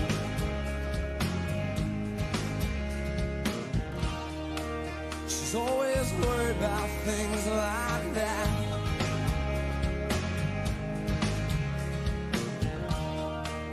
She said it's all gonna end and it might as well be my fault. And she only sleeps when it's raining, and she screams and her voice is straining. She says, baby. All-Star Toyota presents Off the Bench with Hester and T-Bob. ESPN Baton Rouge, New Orleans, Alexandria, and 1130 The Tiger. I don't think I realized this is Matchbox 20. I like Matchbox 20 better than Nickelback. Thank you. I agree. I mean, this is one of the songs that came out when I was a youth. Yep. That I remember jumping across my my bunk bed to hit record and play at the same time when the radio station played it, so it would record on the cassette. You always had it ready to go. You always had the cassette ready to go. You had to jump over the bed, hit record, and play at the same time. That way you could have it on your your little cassette mixtape. Now, you never got the beginning of the song because when you heard it, that's when you jumped over the bed. But this was definitely one that I did it for. That is 90s as hell, man. Yeah. Very, very much so. Hey, come on, everybody. If you're listening to us or you're watching this and you're in the Bayou 4 chat, did you jump across the bed to hit the record and play button to record on a cassette tape? I just missed that window by a bit because I remember in 6th grade we got our first CD burner. And then I remember that then LimeWire Napster, just screwed the whole thing even up. before LimeWire, like Napster had just come out. And it had changed everything. And, yeah, you would download a song overnight. And then it was crazy because you could just listen to it. And I guess for me, because that never existed with cassette tapes. So it was mind-blowing to me. And it led to me making a lot of, like, very random 1 to 2 song CDs where I just really wanted to listen to the song. So I would just burn. Like, I think I had a CD that was just Drops to Jupiter by Train. That I very vividly remember that being the first ever song that I downloaded off of Napster and being so excited about it. And now look, you just stream anything off of Spotify like whenever you want. Just any music that like humans have ever made is just at your fingertips and you don't even have to think twice about it. It's wild. I mean, it's for real crazy. To go a little old man here, it is and everything on this scale has been moving this direction, right? We had better access than our parents did to the entertainment we wanted to watch. Yes. They had better access than their parents did to the entertainment they wanted to enjoy, whatever, or listen to, right? Whatever existed at the time. So it's always been moving that direction, but it is pretty wild to think sometimes when I look at it from my kids' perspective how just anything, like any show they are ever in the mood for or any movie they're craving, you can have it there in a minute. I mean, your literal fingertips like 1 minute away. Yeah, there's no more having to wake up at 6 a.m. to make sure you watch G.I. Joe because it was going to be off by 6:30. No, you could just go put G.I. Joe into the TV, and certainly movies as well, right? You used to get the TV guide, and you get it at the beginning of the month, and then you would search, okay, when's Ace Ventura coming on? Yeah. All right, when is Kindergarten Cop coming on? Like whatever it was, like when's it coming on? All right, you can go ahead and make a note of that. None of that anymore. Well, Days of Thunder. Oh, Days of Thunder is so good. Drop Do you the hammer remember? ball. You do. You remember his name? Cole Trickle. Yeah. It's one of the all-time great character names. It's Cole Kidman. Get in the car, Cole. Whoever wrote that did an excellent job of capturing exactly what that name needed to be. Anyway, that's just kind of wild to think about. All right, you know what else is wild? This Sean Payton stat of the week. Under Bill Belichick, since 2001, the Patriots are 108-7 when winning the turnover battle at home. 108-7 when winning the turnover battle in Foxborough. What a stat to be combined then in a game featuring Jameis Winston, right? Like you sometimes cannot write this stuff. It just goes together so perfectly. Like that is the number that will be hanging over Saints fans all weeks, like hanging over their heads all week long when they watch the game this weekend, and it is Jameis Winston that you're going to be counting on not turning the ball over. Obviously more concerning after what you saw out of week 2. Be like, T-Bob, we kind of knew this, right? Well, here's some more crazy numbers from our guy Luke Johnson. Since 2000, Jake, And before you roll your eyes, just listen to everything. Not you, the listeners. Since 2000, Patriots are 204-45 in games in which they win the turnover battle, by at least +1. In over 338 regular season games, 73.7% of the time, they win that turnover battle. So they've been elite at winning it, and there you have 204-45 in games that they do. Since 2006, New Orleans has the third best win percentage in games in which they win the turnover battle. They win games 80% of the time. Since 2017, the Patriots are number 1 in the NFL in turnover margin at +43. The Saints are number 2 in the NFL in turnover margin at +41. So this is my point. We all know what an advantage is to win turnovers. We know this, okay? Obviously, you're like, yeah, what are you talking about? What we're talking about here is what's wild about this matchup is how good they both are at winning that battle, right? And then closing it out when they do. So, yes, turnovers help in any game, right? But this is different because these are teams that win it the vast majority of the time. And when they do win it, they win at an even higher clip than average teams. So this is a true strength on strength. Who can better protect the ball? And this is where, Jake, it starts to become really interesting. And I know that football's never truly QB versus QB, but we always paint it this way. And all of a sudden, it's like, I mean, if you're James Winston, you can't let Mac Jones protect the ball better than you. This is a rookie quarterback going into his third start. Like, you better win this battle. And if you win that battle, then you better win the game. So, I mean, it's some interesting turnover numbers for thought this morning. No, and it's what we talked about with Jameis Winston and how he didn't take care of the football in week 2, but he did in week 1. Now, some of that has to do with the fact that the offensive line and Jameis and the backs didn't get on the same page in protection, and you had free releasers, and you're trying to figure out how can I make a ball play, because they got down, and then you could tell Jameis was pressing a little bit. They've got to get that cleaned up, though, T. That was alarming, the fact that double A gaps gave them that much trouble. Yeah, it was crazy. Carolina dictated every piece of the game when it came to them not being able to adjust to it. So then they started to play off of it a little bit and took everything away from the Saints.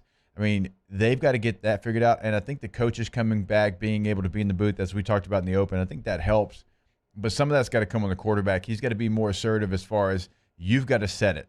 Because in the NFL, like, you have the ability. Like, this isn't college where Flynn and Helms are yelling at each other to try to set the mic protection. That's not the deal. All right, the quarterback is the last voice that you hear. So he's got to get, if he wants to slide, if he wants the back to stay in, if he wants a Y to stay in protection, whatever that might be, he's got to raise his voice, let everybody know, here's what we're going to do, because then he knows where he's protected. If he doesn't know where he's protected, T, you're going to see what you saw on Sunday against Carolina. You're going to see him have to make a guy miss in the A-gap and try to get a throw off. His arm's getting hit. It floats up there. Here is an interception. Okay, so they've got to get on the same page there. They got to take care of the football. He was so good in week 1, just pulling the football down, running it, picking up extra yards, not forcing anything. And there's a big difference in who we saw in week 1 and week 2. Okay, now, even if you get somebody in the middle, I think you've got a good quarterback, but he's got to get rid of the decision just to throw the football up and just have it up for grabs, because that's going to get you beat like it did on Sunday. But I don't throw it all on him, because I do think there's some protection issues that look like they didn't have a plan for it. So that obviously is on the coaching staff to have that plan. Give Jameis the plan. Let him have the ability to put everybody where he wants in protection. That way he knows where he's protected. He can get the ball out quicker. And I think you get rid of some of those. It wasn't Jameis trying to make the big play like we've seen in the past. When he's in the pocket, he's just really like taking one hitch, throwing it as far as he can. He sails it over the receiver, and the safety over the top intercepts it. It wasn't that. Yeah. It was him trying to force making a play based off of protection and a blitz that they couldn't pick up. Yeah, and again, before anybody accuses us of being like, well, hold on, we're celebrating these jump balls with Max, but now we're like saying they're bad for Winston. No. What Jake is talking about, he's talking about the under duress, like, screw it, let's just see what happens. Like, if you're hitting your back foot and you're just launching that deep ball and you're going to let your receiver go get it, like, yeah, sometimes your guy may lose that battle, but that's a very clear-minded decision versus what he did last week, where it was a desperate. decision. And those are kinds yeah, of one-on-one situations like Max was throwing it up, that's what you want to see. Like if you have a one-on-one matchup and you believe your receiver's better than that DB, the problem is with the Saints, I don't know if they have a receiver they feel better about than most DBs right now. That's also the issue. Like a one-on-one coverage on the outside, is there a Saints receiver that you would say, you know what, let me trust my guy? Dude, y'all don't remember that Jags preseason game? Marquez Callaway, what are we talking about, dude? Absolutely, right? It's 2 games into the season. Let's see what happens. Yeah, and I'm completely with you, Mario. He might have a big 3, 4, and 5 as far as games in this season. He has not had it yet. He has not shown that he can be that guy yet in a regular season game. He's got 3 catches on the year, I think, for 25 yards or something like that. They got to have somebody step up in that room now, or it doesn't really matter what Jameis and the protection, any of that is, because you gotta know as a quarterback that when times get tough, when it's 3rd down, I've got a guy that I can always count on. Now he might not be in my progression. I might go somewhere else with the ball, but it's got to be somebody more than Alvin Kamara. And they don't have that right now. Yeah. Mike Thomas can be back in a few weeks. Joseph Clema asking about the turnover thing. How is that a Sean Payton stat? Sean Payton went out of his way to. He said it in his presser. Was like, this is the stat of the week. Obviously, this is where our heads are at, so that's why. And also, Danny, how do you feel about this? Philip Marks, Saints are undefeated all-time champs and making rookie QBs look like league MVPs. This is true.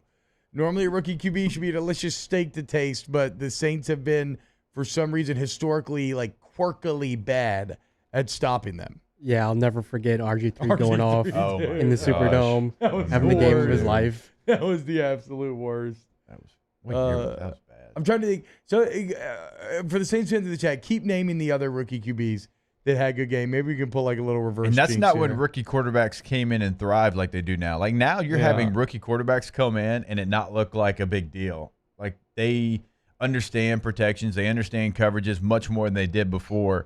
Like you had a rookie quarterback and it's like he's going to throw to the tight end in the flats at least 7 times. Yeah. Like all of that's kind of out of the way. Now the full playbook is open because of the way the college game has gone to. And if you go in and Mac Jones comes in and dices you up after what happened last week, it's a bad feeling. That'll be really bad when we come back here on Monday. Yes, absolutely. All right, we'll continue to talk about the Saints. But coming up next, we got a little big deal or no big deal. So keep it locked right here on OTB. Off the bench with Hester and T-Bob. AccuTempBR.com. That's AccuTempBR.com for your AC heating and electrical needs. You want to go to AccuTemp Heating? Huh? Yeah? Heating? How about it? Right around the corner, dude. So make sure your system's good to go. Look in that AccuTemp tune-up. By the way, $59 tune-up right now. If you text the word IDA to 31996, that's IDA to 31996. Not only do you get the cheap tune-up, but then you're entered in the system where they're gonna make sure they're gonna stay on top of you. They're gonna check on you every 6 months. They're gonna help you avoid any catastrophic, majorly expensive repairs down the road, all while keeping your home cooled and heated perfectly. AccuTempBR.com. Yeah, and as y'all know, sometimes during this time of the year in South Louisiana, you're gonna have the AC on, and then you might turn the heater on. And you're going to have the AC on, then you might turn the heater on, right? I mean, you can change it 4 times in one day. So make sure you don't shock your equipment. Make sure that it's working at its peak performance. AccuTemp can have you doing that. AccuTempBR.com. In times of need, get a full list of phone numbers, websites, and other important emergency information on the Demco Stormwatch page at 1045ESPN.com. If you're in an accident, a car accident, a slip and fall where you're injured, you need to call an attorney. The defendant insurance company, it's their goal to close the case as quickly as possible and pay out the least amount of money as possible. That's why it's important to call an attorney and call the law office of O.C. Brown. At the law office of O.C. Brown, we're a family-owned firm. We want to be your law firm for a lifetime.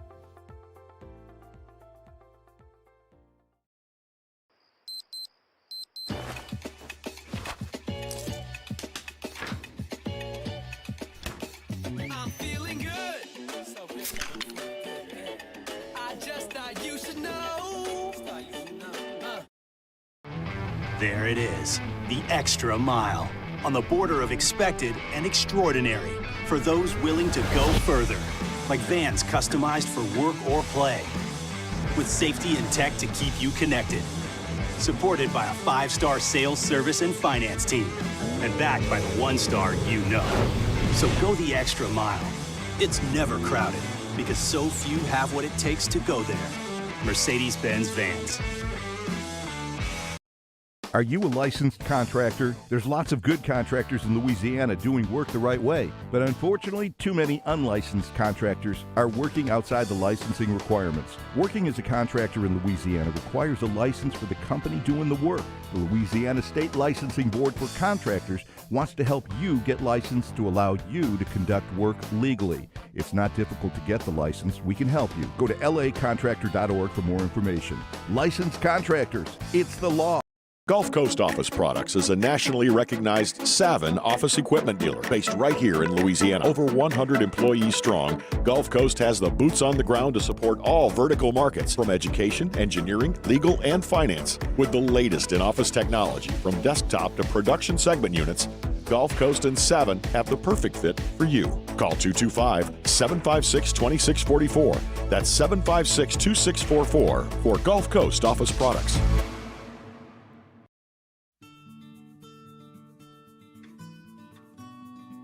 This is a house call. This is a follow-up appointment. This is a diabetes checkup. This isn't just more convenient care, it's more advanced care. This is innovating healthcare at Louisiana's #1 hospital, Ochsner.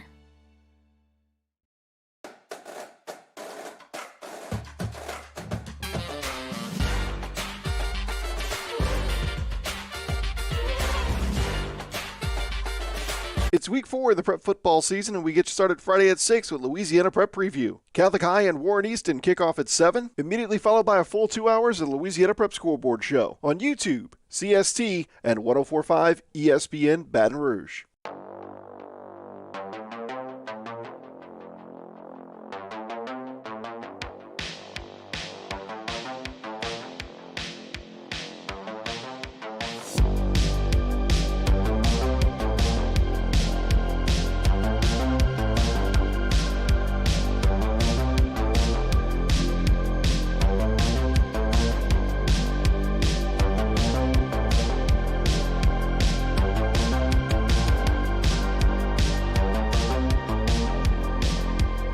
All-Star Toyota presents Off the Bench with Hester and T-Bob. ESPN Baton Rouge, New Orleans, Alexandria, and 1130 The Tiger. Oh, man. A lot of bad rookie quarterback memories for the New Orleans Saints. Colin Kaepernick, Jameis Winston, Marcus Mariota being pointed out. We already mentioned RG3, Jalen Hurts last year. Even, what is it about rookie quarterbacks? There's got to be an end to it at some point. You can't let Mac Jones join their crowd. A lot of people saying Sam Bradford as well. I'm trying to remember exactly. So we could look it up. I'd forgotten about that Mariota game until I just looked it up. That was the first win for interim head coach Mike Mularkey. So it wasn't even a good Titans team. They'd already fired their coach and were 1-5. And they beat the New Orleans Saints back in 2015. It was during some of the Saints' 7 to 9 years. Yeah, this is completely random to start this conversation, but I'm surprised Marcus Mariota hasn't gotten a second chance to be a starter. Well, I mean, I think he came in last year, one game for the Raiders, and kind of played really well. I forget did he play well? A primetime game. He did. Played well. I mean, I think he threw an interception at the end, but he kind of led him back a little bit. He never really got that second opportunity. I mean, we got Andy Dalton getting third opportunities, and Marcus Mariota can't get one. But Andy Dalton had a stronger opening shot than Mariota did. And, I mean, I think Gruden would have loved to bench Carr for Mariota. It just, Carr's just better. I'm not talking about even benching Carr. I'm talking about for another organization. Like, when you see some of the starting quarterbacks out there, and Marcus Mariota never got that second opportunity, it was a little surprising. Yeah, he won a playoff game with them. Mariota did. With who? With Malarkey, I believe, while he was still the coach before they hired Vrabel. They won a playoff game. Oh, really? Yeah. Was Oh, that wow. against the Chiefs when Alex Smith was still there? I don't know. Yeah, I they don't definitely know. won a playoff game in the wild We're card. getting into some weird Marcus Mariota holes. I haven't thought about him in a long time before this morning. I don't know if I'm finding anything on Sam Bradford torching the Saints when he was a rookie, but it doesn't really matter. None of it matters. Just beat Mac Jones on Sunday is the overall point there. Right now, it is time for Big Deal or No Big Deal. Big deal. Ain't no big deal.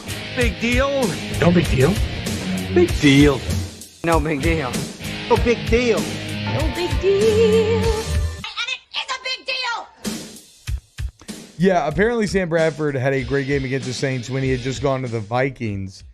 He got smoked by the Saints his rookie year, I believe, because the headline from 2011 reads, New Orleans Saints, it's from 2010, New Orleans Saints remind Sam Bradford he's still a rookie.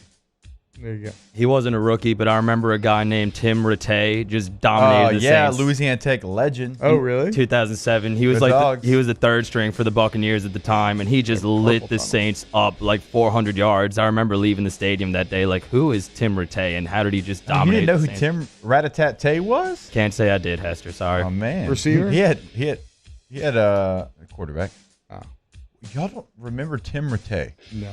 I do from that one game I in recognize 2007. the name. Mario, your age, that's fine. You, inexcusable. More like Tim Relane? Yeah, Louisiana Tech ranked in the top 25, and they went and played USC, got housed. They fell in the rankings. Oh, my But boy Timmy he threw Rats. for like 580 yards against Nebraska when Nebraska was Nebraska. There With you Troy go. Edwards. Y'all remember Troy Edwards? Receiver, first-round pick You a from little Louisiana bit. Tech. Not like my boy Timmy Rats, but I right. like Troy. All right, big deal or no big deal? This is a quote from Lane Kiffin about Alabama, who is their opponent not this week because Ole Miss is off, but next week. Now they go to cherry-pick players from any holes they have, like Ohio State receivers or a Tennessee linebacker. Yeah. So now it's like not only do they get the best draft picks, but they get to go into free agency and take players. So it really is going to set up one of the most talented teams ever, which is what we're getting ready to play next week. Big deal or no big deal on Lane Kiffin's comments? No big deal. This is all just par for the course for Lane. He loves stoking these flames. Also, one of my favorite interactions with Lane on Twitter this week was there's a really great, honest answer from Shane Beamer where somebody asked him, they were like, yo, what did Georgia's D-line do? His face on he's that was basically so like, good.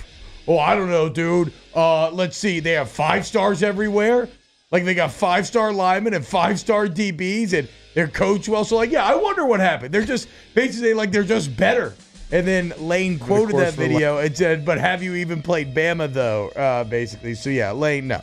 Lane's been on fire. Lane is constantly trying to rat poison Alabama. Now, obviously, I don't think it's going to work, but he is always trying to do so. So no big deal, but I love it, and I hope that he continues to do so. Okay, so there's stingly rumors flying left and right all over the place right now about maybe him being injured at practice. There's whatever. Like, I don't know what to make of the rumors. I do not have any inside info. I do not know what the deal is right now. But let's say hypothetically he did not play in this Saturday's game. Hypothetically. Big deal or no big deal? I mean, it's a big deal because you're talking about one of the best cover corners in the last 10 years in college football, I think. I mean, so it is a big deal. Now, if he wasn't able to, I mean, Dwight McLaughlin coming back looks even bigger now, right? Getting him back and being fully healthy. So, again, this morning in the chat's the first that I've heard of this. Yeah, that is the first that we saw of it, too. Chat stays tuned in with Tiger dropping and stuff a lot better. So we'll have than to we find do. out. I have no idea.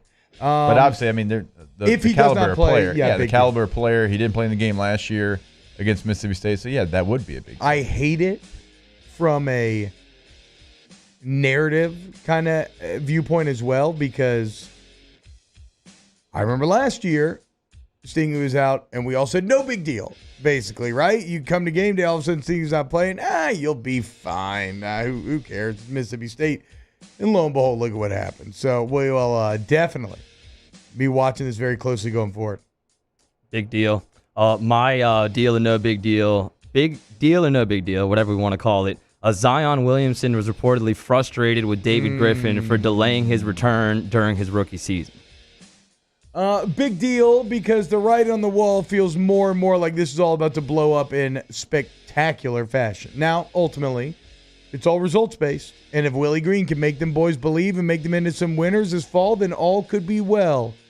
But where we sit today and looking at the history of the Griffin era up to this point, like, there's not a whole lot of belief why it should. I mean, I don't know. There's a lot of damning quotes in that article, too. Did you read this thing, Jake? It broke through a little bit in the football news cycle. Christian Clark had a really good article in The Advocate about David Griffin's tenure, and he quoted a bunch of ex-staffers and other Pelicans employees. There's even one quote where Griffin was reportedly quoted as being like, just kind of venting to someone in the building, be like, I give Alvin all the answers to the test, and he still fails. So, like, I don't know. And then there's a funny anecdote about Griffin trying to get tight with Zion. So apparently he was like serenading him with the piano.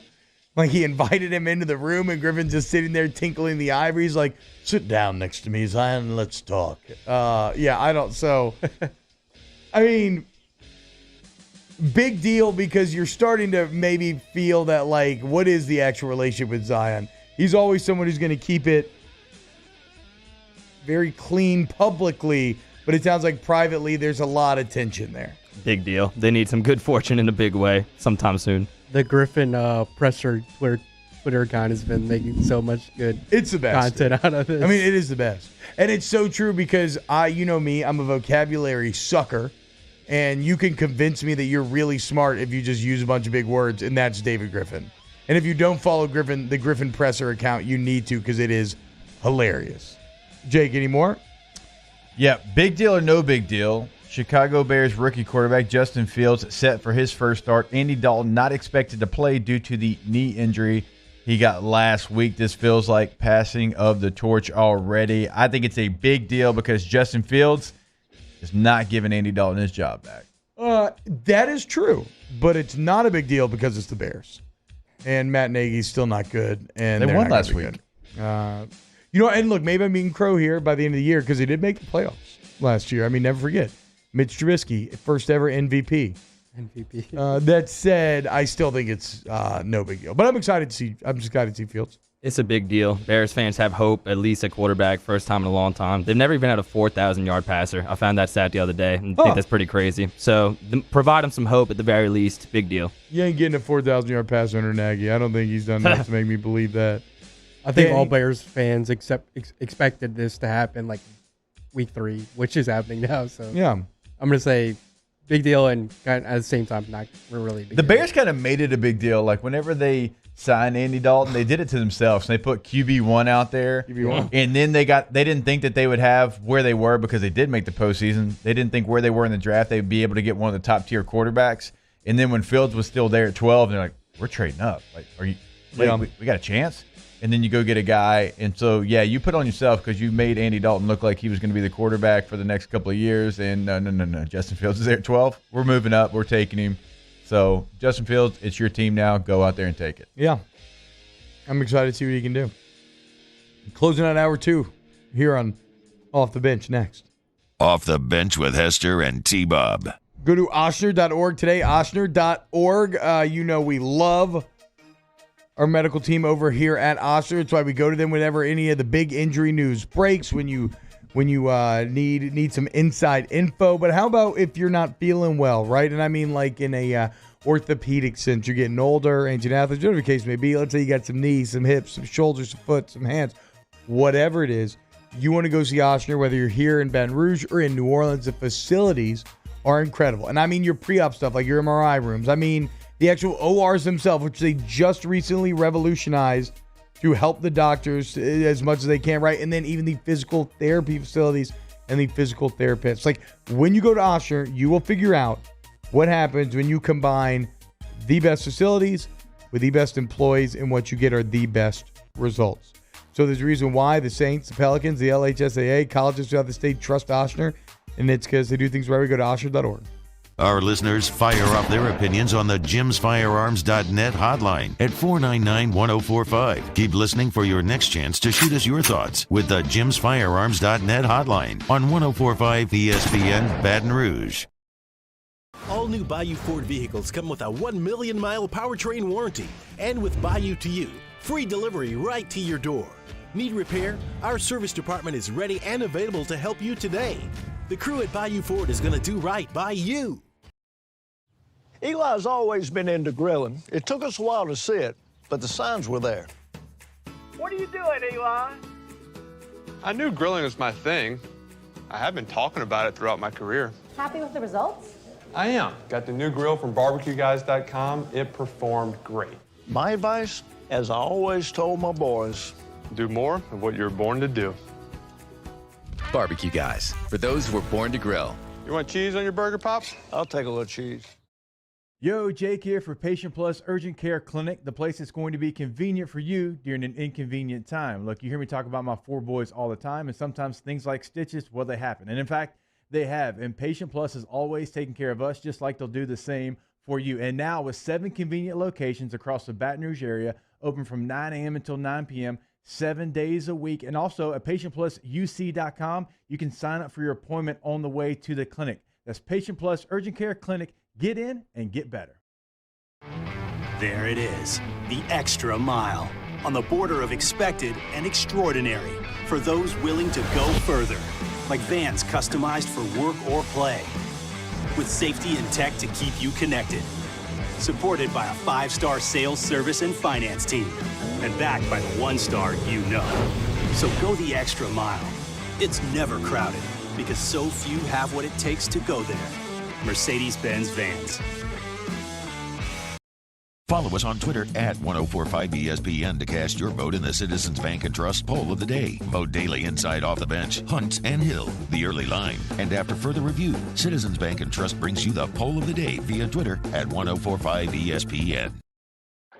Oh, hey, what's up? It's Big D and Bubba, 100.7 The Tiger Morning Show. We'd love for you to join us every weekday, 4 a.m. till 9 a.m. Yeah, everything you want in a show. Country music.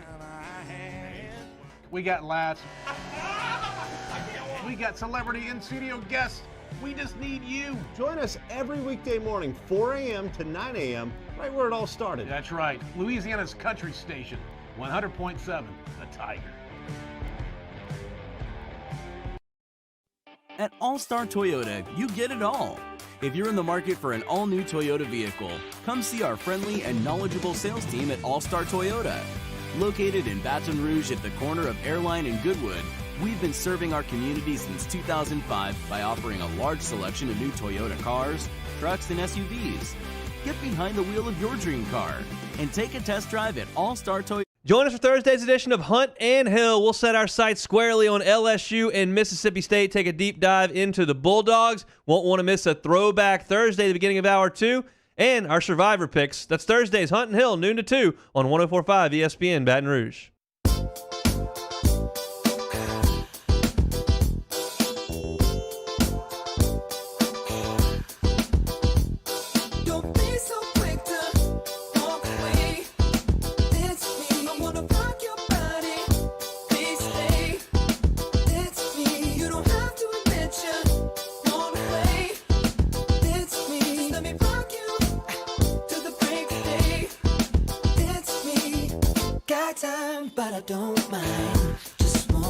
All-Star Toyota presents Off the Bench with Hester and T-Bob. ESPN Baton Rouge, New Orleans, Alexandria, and 1130 The Tiger. Yo, what up, y'all? Welcome back. OTB. Samuel Ayrton. Everybody come out to Tin Roof Saturday morning. Baton Rouge Aussie Rules football will be there. What? Danny? It's going to be an Aussie Rules football game going down You didn't tell us about this, Danny. Danny probably hates Aussie Rules. Yeah, I'm not really a fan of Aussie football. Wow. Is that a thing? Do rugby guys hate the Aussie Rules football guys? I don't know if that's a thing, but rugby's definitely a better sport. Is it because they're in better shape than you, Danny? Is that why it upsets you? No, there's rugby's definitely better condition. Like what's the Aussie Rules football? Yes, what's you're the constantly difference? tackling. It's Aussie exactly Rules like football soccer. is I don't know. Aussie was really weird. It's like on like an oval field. It's like a circular sort of field, and I don't know the difference, so I can't really speak to it. I do know this. You did a great job. I do know this. Aussie rule football guys run 15 kilometers a game or something insane. Like they run. It's more than rugby, so don't let Danny fool my you. God. Okay. Rugby's more physical. You run more in Aussie rules football. How do you know that? I don't know. He just did a great job of explaining what it is. Yeah, exactly. It's an oval field. There's more room to run, Danny. It's an oval field. Duh, you idiot. Got that. Yeah. Got it. You idiot. Oval field. Yeah, people don't understand how conditioned you have to be to play rugby. Like it's just like soccer, except you're tackling nonstop, and you're getting tackled. All the rugby kids are imagine probably the more conditioning of athletic. soccer, but add tackling. Yeah, do they have 20 pounds of pads on, Danny? No. Let's see. I mean, you're stopping every play your average rugby player runs. kidding, Dave. Okay, your average rugby player runs 7 kilometers a game. Your average soccer player runs 10 kilometers a game. Your average Aussie rules 13 kilometers a game. Eat it, Danny! Off the bench with Hester and T-Bob. Hour 3 next. Go to GoTrosOutdoorPower.com, GoTrosOutdoorPower.com, and go get all your Hustler equipment. I'm a hustler, baby. That's right. And you could be too if you buy from GoTros. But the real reason you want to buy from GoTros is not just the great deals, but it's everything that comes with it, right? The pickup and drop-off delivery service, the full access to the parts department, to the service department. So when stuff breaks down, Jake, you don't got to go try to custom order parts online and fix it yourself. No, GoTros takes care of it for you, but you have to buy from GoTros.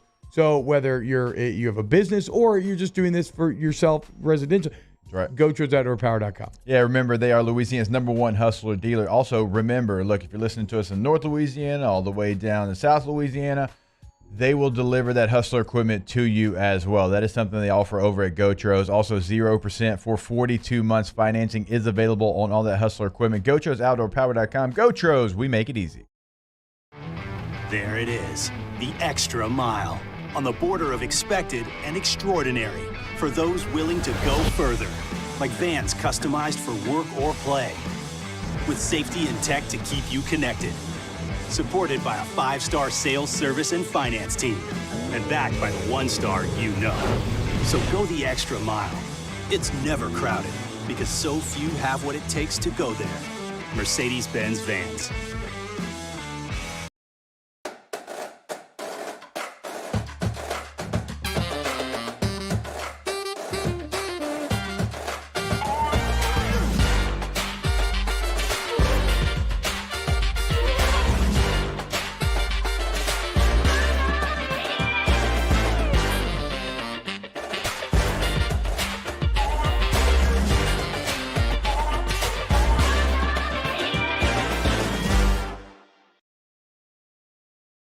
ServiceMaster Elite create clean, disinfected work environments. As a local business, we take pride in serving the New Orleans and Baton Rouge areas. Our cleaning protocols follow CDC and OSHA standards for healthcare settings, offices, senior living, restaurants, and industrial plants. Contact ServiceMaster Elite to get your operation ready for reopening with germ disinfection cleaning. ServiceMaster Elite, the trusted choice in professional cleaning since 1996. This isn't just another day. It's so much more. Kelly's life was put on hold when her auctioneer primary care doctor discovered a rare blood disorder. Her doctor connected her to an auctioneer care team of cancer, heart, and kidney specialists. With multiple primary care locations around Baton Rouge, same-day appointments, and online scheduling, we're relentless about keeping you healthy. Auctioneer Baton Rouge, innovating healthcare for Kelly. I'm Jay Ducote. I grew up learning how to cook at LSU tailgate parties and right in my own backyard. And I created JD's Louisiana products to bring that Louisiana flavor to you at home for your backyard cookout. JD's Louisiana barbecue sauce, Louisiana molasses mustard, spicy and sweet barbecue rub, and more are available at your local supermarkets or by logging on to jducote.com/shop. Put in promo code CST for 25% off at checkout. Starting in 1974, Central Plumbing has served the Baton Rouge and surrounding areas for all of their plumbing needs. Through these tough and trying times, we want you to remember that the Payne family is here to continue to support and serve you. As a multi-generational business, there is no job that is too big or too small. Residential, commercial, industrial, hospitality, we're here for anything you need. 24/7, 365. Give us a call, 225-925-8552.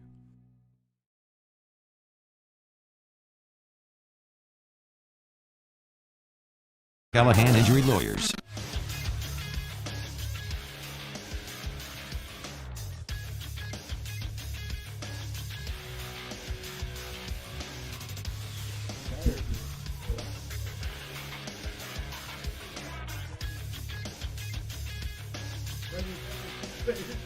Good morning, everybody. It's 9 a.m. on Thursday, September 23rd. Today in Baton Rouge, expect to see clear skies with a high of 79. In case you missed hours 1 or 2 of the show, including our interview with Chef Michael Johnson, you can now catch that up at the on-demand section at 1045ESPN.com. Coming up on OTB OT, we preview the college football weekend and we wrap up the show with some Ask the Bench brought to you by Coors Light. You can follow today's show on Twitter or Instagram at OTB_ESPN. Or watch us live on YouTube for new content posted every day. You can also check us out on CST. OTB OT, live from the Mercedes-Benz of Baton Rouge studio, starts now. Let we go. All-Star Toyota presents Off the Bench with Jacob Hester and T-Bob Hebert. Yeah. Off the Bench with Hester and T-Bob. Hey, they said I got to come off the bench. All-Star Toyota presents Off the Bench with Hester and T-Bob. Yo, yo, yo.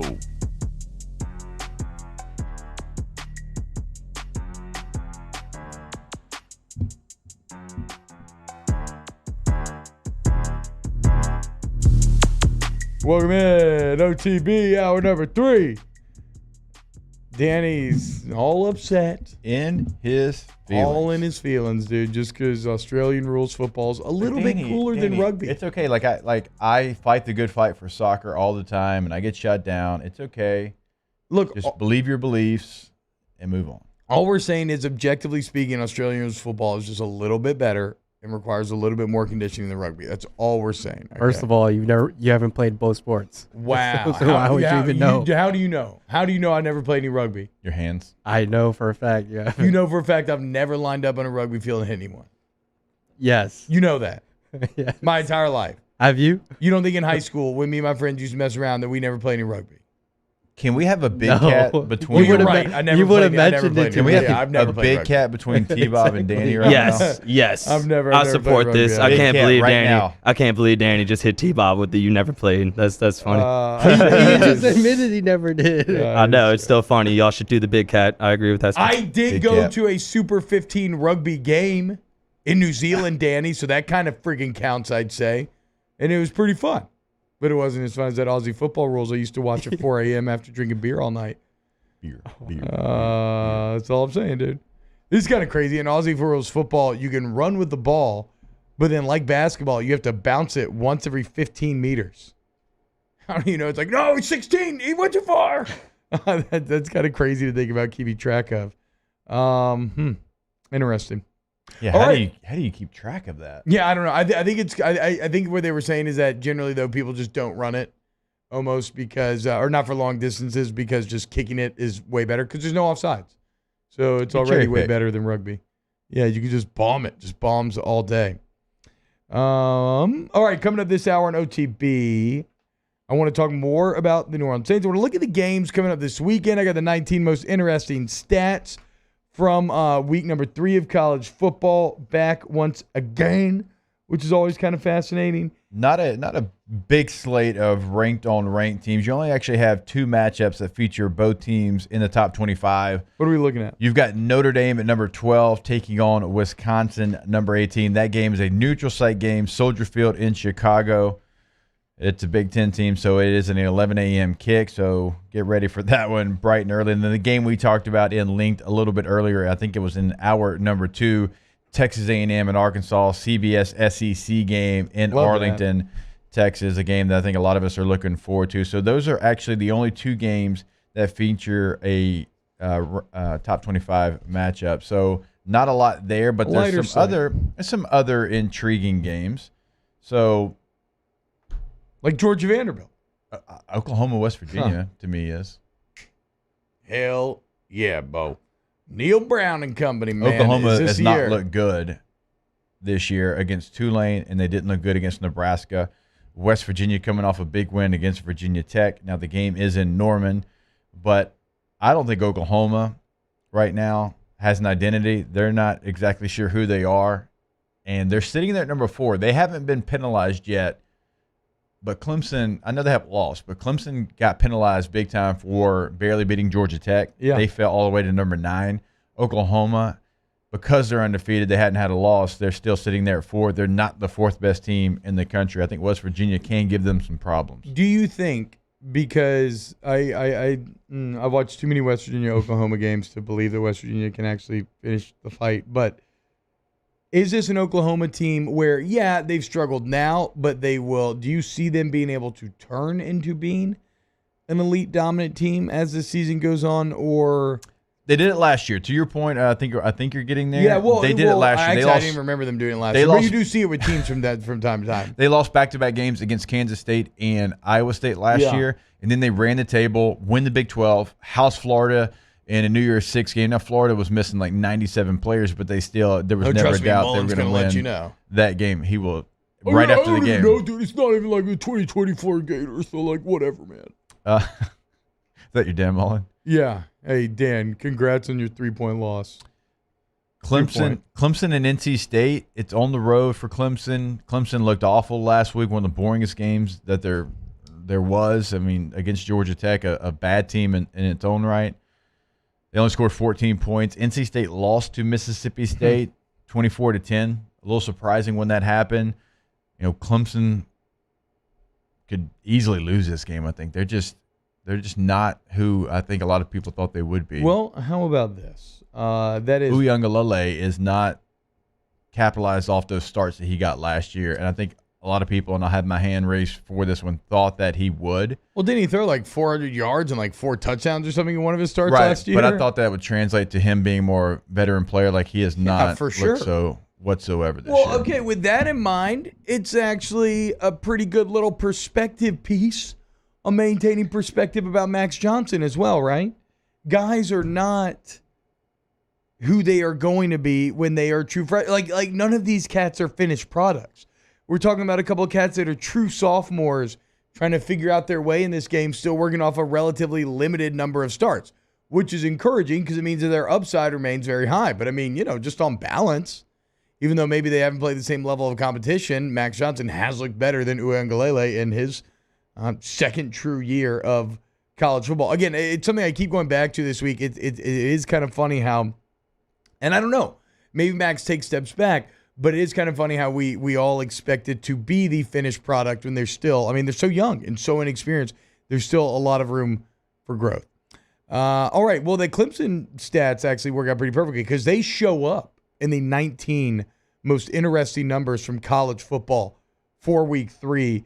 It's like when you have car troubles and you show up at Donaldson Glass and Body, go to DonaldsonGlassandBody.com.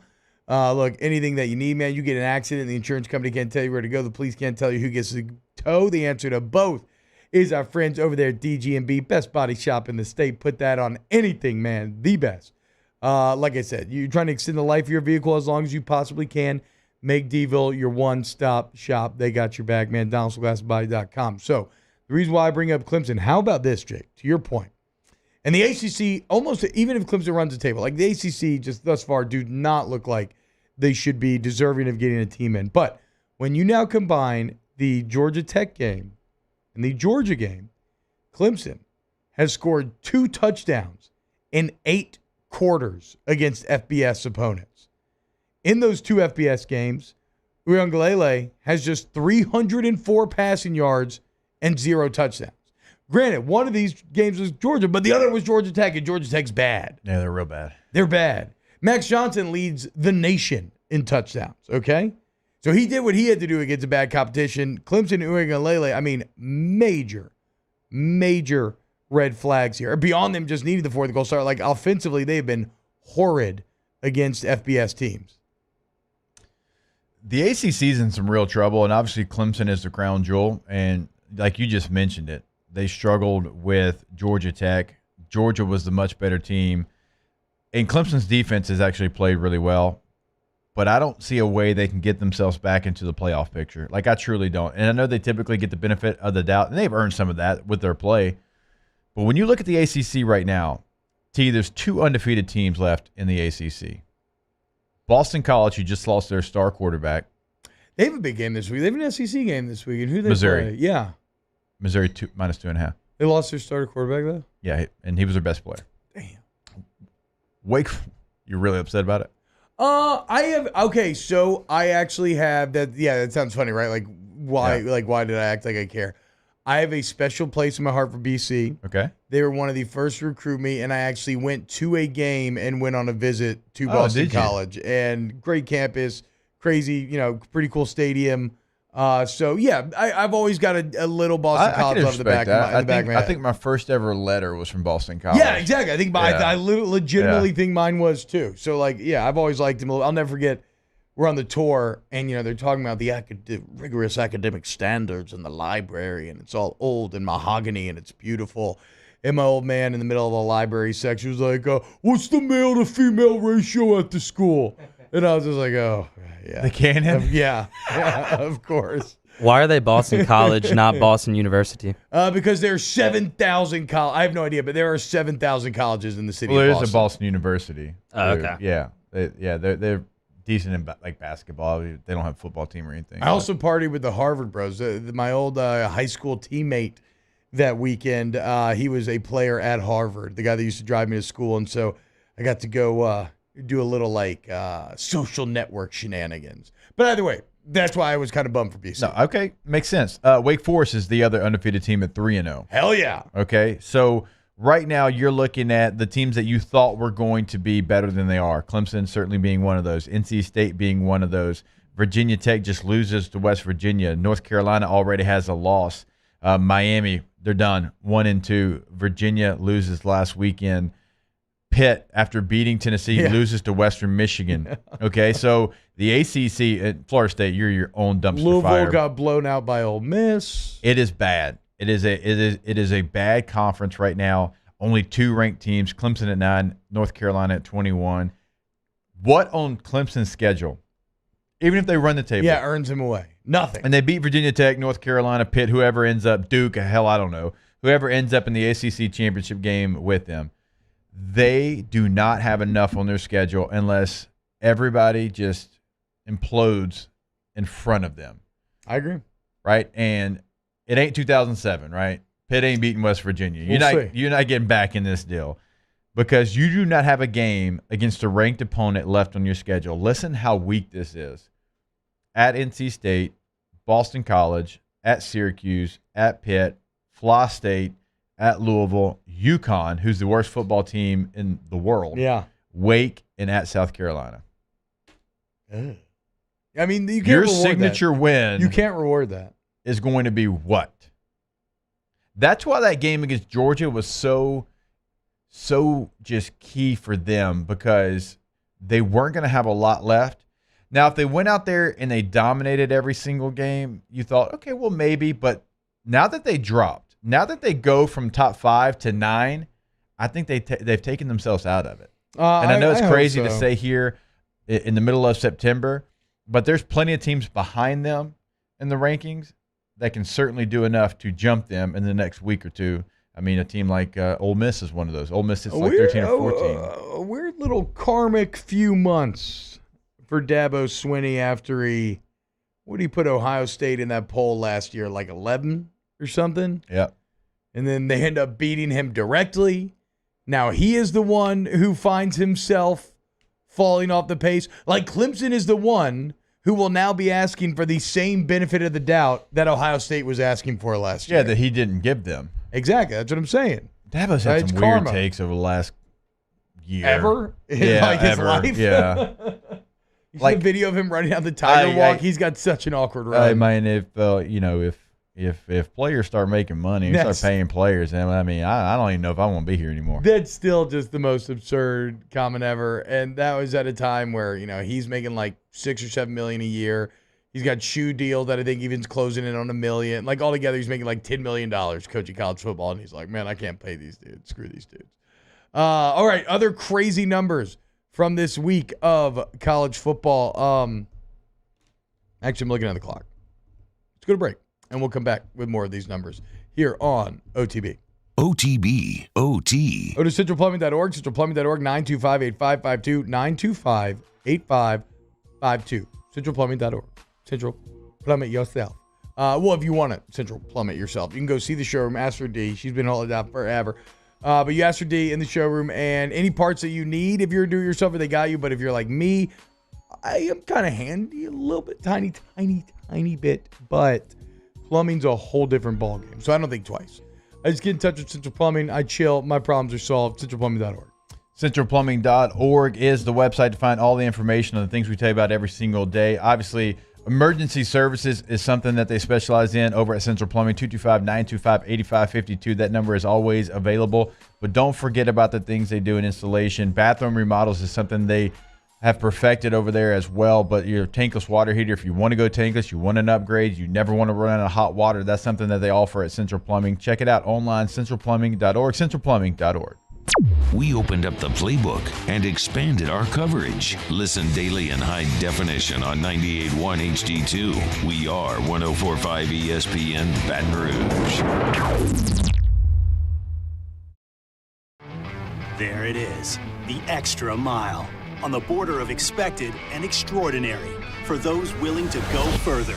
Like vans customized for work or play. With safety and tech to keep you connected. Supported by a 5-star sales, service, and finance team. And backed by the 1-star you know. So go the extra mile. It's never crowded because so few have what it takes to go there. Mercedes-Benz Vans. It's no secret. The best oysters in Baton Rouge are at Jolie Pearl Oyster Bar. Enjoy mouth-watering South Louisiana flavor and oysters from all over the country. And don't forget our nightly drink specials.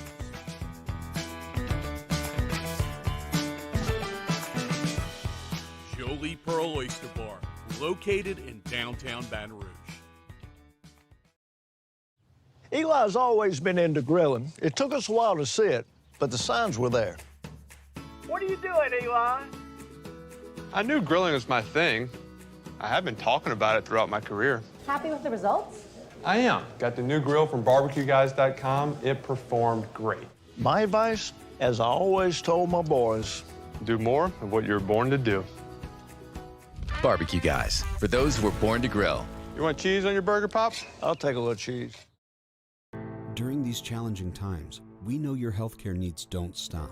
Cancer, accidents, injuries, and heart disease are relentless. So we are relentlessly innovating to keep you safe, both virtually and in person, connecting you with providers remotely, advancing clinical spaces, providing rapid and accurate testing, social distancing, and certified cleaning protocols. We are Auctioner, and we will not slow down. Auctioner Health, innovating healthcare. At All-Star Toyota, you get it all. If you're in the market for an all-new Toyota vehicle, come see our friendly and knowledgeable sales team at All-Star Toyota. Located in Baton Rouge at the corner of Airline and Goodwood, we've been serving our community since 2005 by offering a large selection of new Toyota cars, trucks, and SUVs. Get behind the wheel of your dream car and take a test drive at All-Star Toyota today.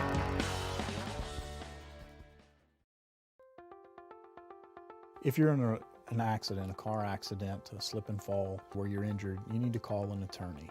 The defendant insurance company, it's their goal to close the case as quickly as possible and pay out the least amount of money as possible. That's why it's important to call an attorney and call the law office of O.C. Brown. At the law office of O.C. Brown, we're a family-owned firm. We want to be your law firm for a lifetime. Join us for a Thursday edition of Early Line as we let the dogs out and make some underdog picks for Week 3 in the NFL and Week 4 in college football. Plus, Tyler Moody joins the show with some MLB picks. Early Line, 2 p.m., 104.5 ESPN Baton Rouge.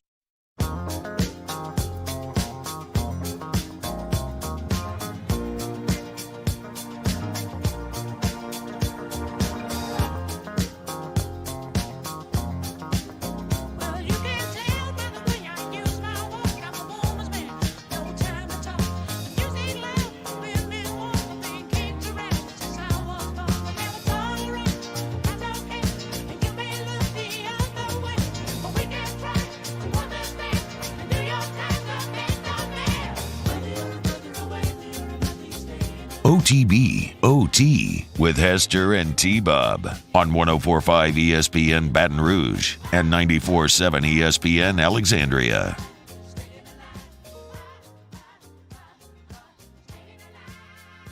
Can we pull up the video of Dabo running down the hill, Danny? I mean, can Have we you have seen that it? ready to go? I hadn't seen it until actually. So you just saw it. Mario, Don't say the Bebop. Mario and my brother-in-law literally sent it to me like at the same time. Hell yeah. So I got a dude. double dose of it, and I checked it out there in the hallway. It's really awkward. Like, I thought when you said it, T, I thought you were talking about normal, how he kind of stumbles down a little bit and whatever. No, that's why you do the stumble thing. Yeah. Because the older you get, you never want to go full Look at sprint. this. You can't, I mean, like, and that's an athletic dude. He was a walk-on wide receiver back in the day, wasn't he? Yeah. Yeah, so you know that man can run. It's not even on Dev. There's a certain age that you reach, and when you get that age, you will not look good sprinting full speed. That's just the truth. And Dabo's reached that age. So you got to do the more measured, kind of stately little, like, jog down the hill. Oh, I'm not even judging his running form. I'm like, hey, Dabo, why are you leaving your team behind back there? Because he's just got so much positive energy, man. I don't know. If hey, look at me, man. Everybody in the stadium, look at me. I think running. it's funny how he just gently taps the cheerleader before he's like, let's go.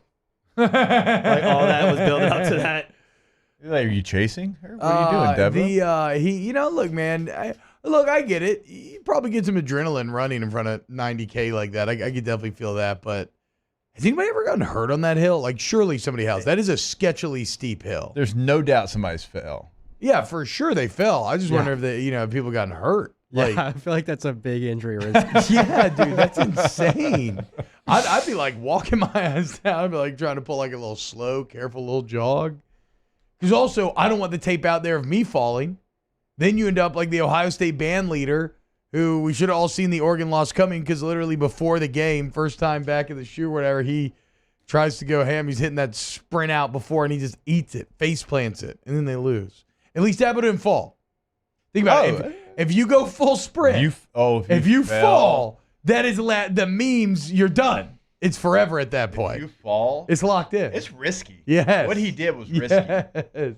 Maybe that's what it was. Is like he got some speed going, and he was like, "Oh, like I can't dial it back. Yeah. Like if I try to dial it back, I'm done. I got to lean into this thing." And then next thing you know, he's 40 yards away from the team. Shout out, Dabo. I guess not really. All right, other crazy stats from Week 3 of the NFL. Are you all ready for the weekly portion of this article where it names a couple crazy Alabama things? Alabama has now won 32 consecutive games against the SEC East. That is a streak spanning nearly 4,000 days. Do you know the last SEC East Alabama loss? Tell me it wasn't South Carolina. South Carolina, October 9th, 2010. Steven Garcia, 3,998 days ago. Or actually, now it's over 4,000. This is from a couple days ago. Wow. Now. That's crazy. Wow. Now they get Tennessee every year. Yeah, for sure. For sure. But still, like Georgia, like nobody snuck one in. Yeah. That's wild. Florida snuck one in. Florida became the 6th team to rush for 250 yards against a Nick Saban Alabama team with 258. How about that? The 258 to 91 rushing edge for the Gators was the second largest in the Saban era at Alabama, only behind, you guessed it, Arkansas in 2007, because of course they had good Lord the backfield. They had McFadden, Hillis, and the Jones. backfield. Yeah. Okay, we mentioned Clemson and Casey getting Dick. exposed. Yeah. Casey Dick.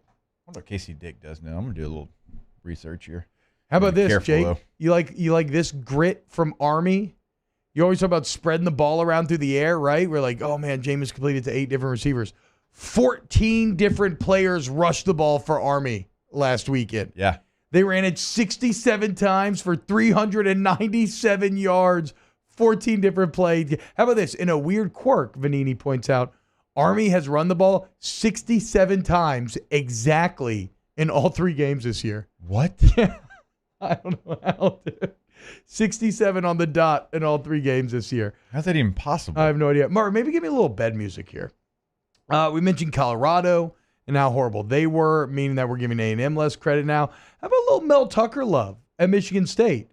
3 of Mel Tucker only has 5 wins at Michigan State. 3 of the 5 are against ranked teams. I mean, I don't know what that's about. So you and I talking about Mel Tucker on Monday? Yeah, because, they beat Miami, looking very convincingly, 38-17. Last year, I think it was number 13 Michigan, number 8 Northwestern. Look, they rough start, but it looked like they might be a little hot, dude. We'll see. Their running game's really strong. How about this? Another one for Jake. You love San Diego State. I do. The Aztecs. Let's right? Go Aztecs. Can you guess what San Diego State's record is against the Pac-12 since 2016? They play them pretty often. 7-2. Oh, wow. Oh, well, that kind of rude. Yeah, 7-2 on the dot. San Diego State. I told you. I love the Aztecs. Wow. That was a complete guess. Wow. But I love the Aztecs. 7-2 against the Pac-12 since 2016, including 2-0 San Diego this year State's over a Arizona weird, and Utah. Yeah, they're getting a new stadium. They tore down Qualcomm. They're getting a new stadium. They've got some juice to the program.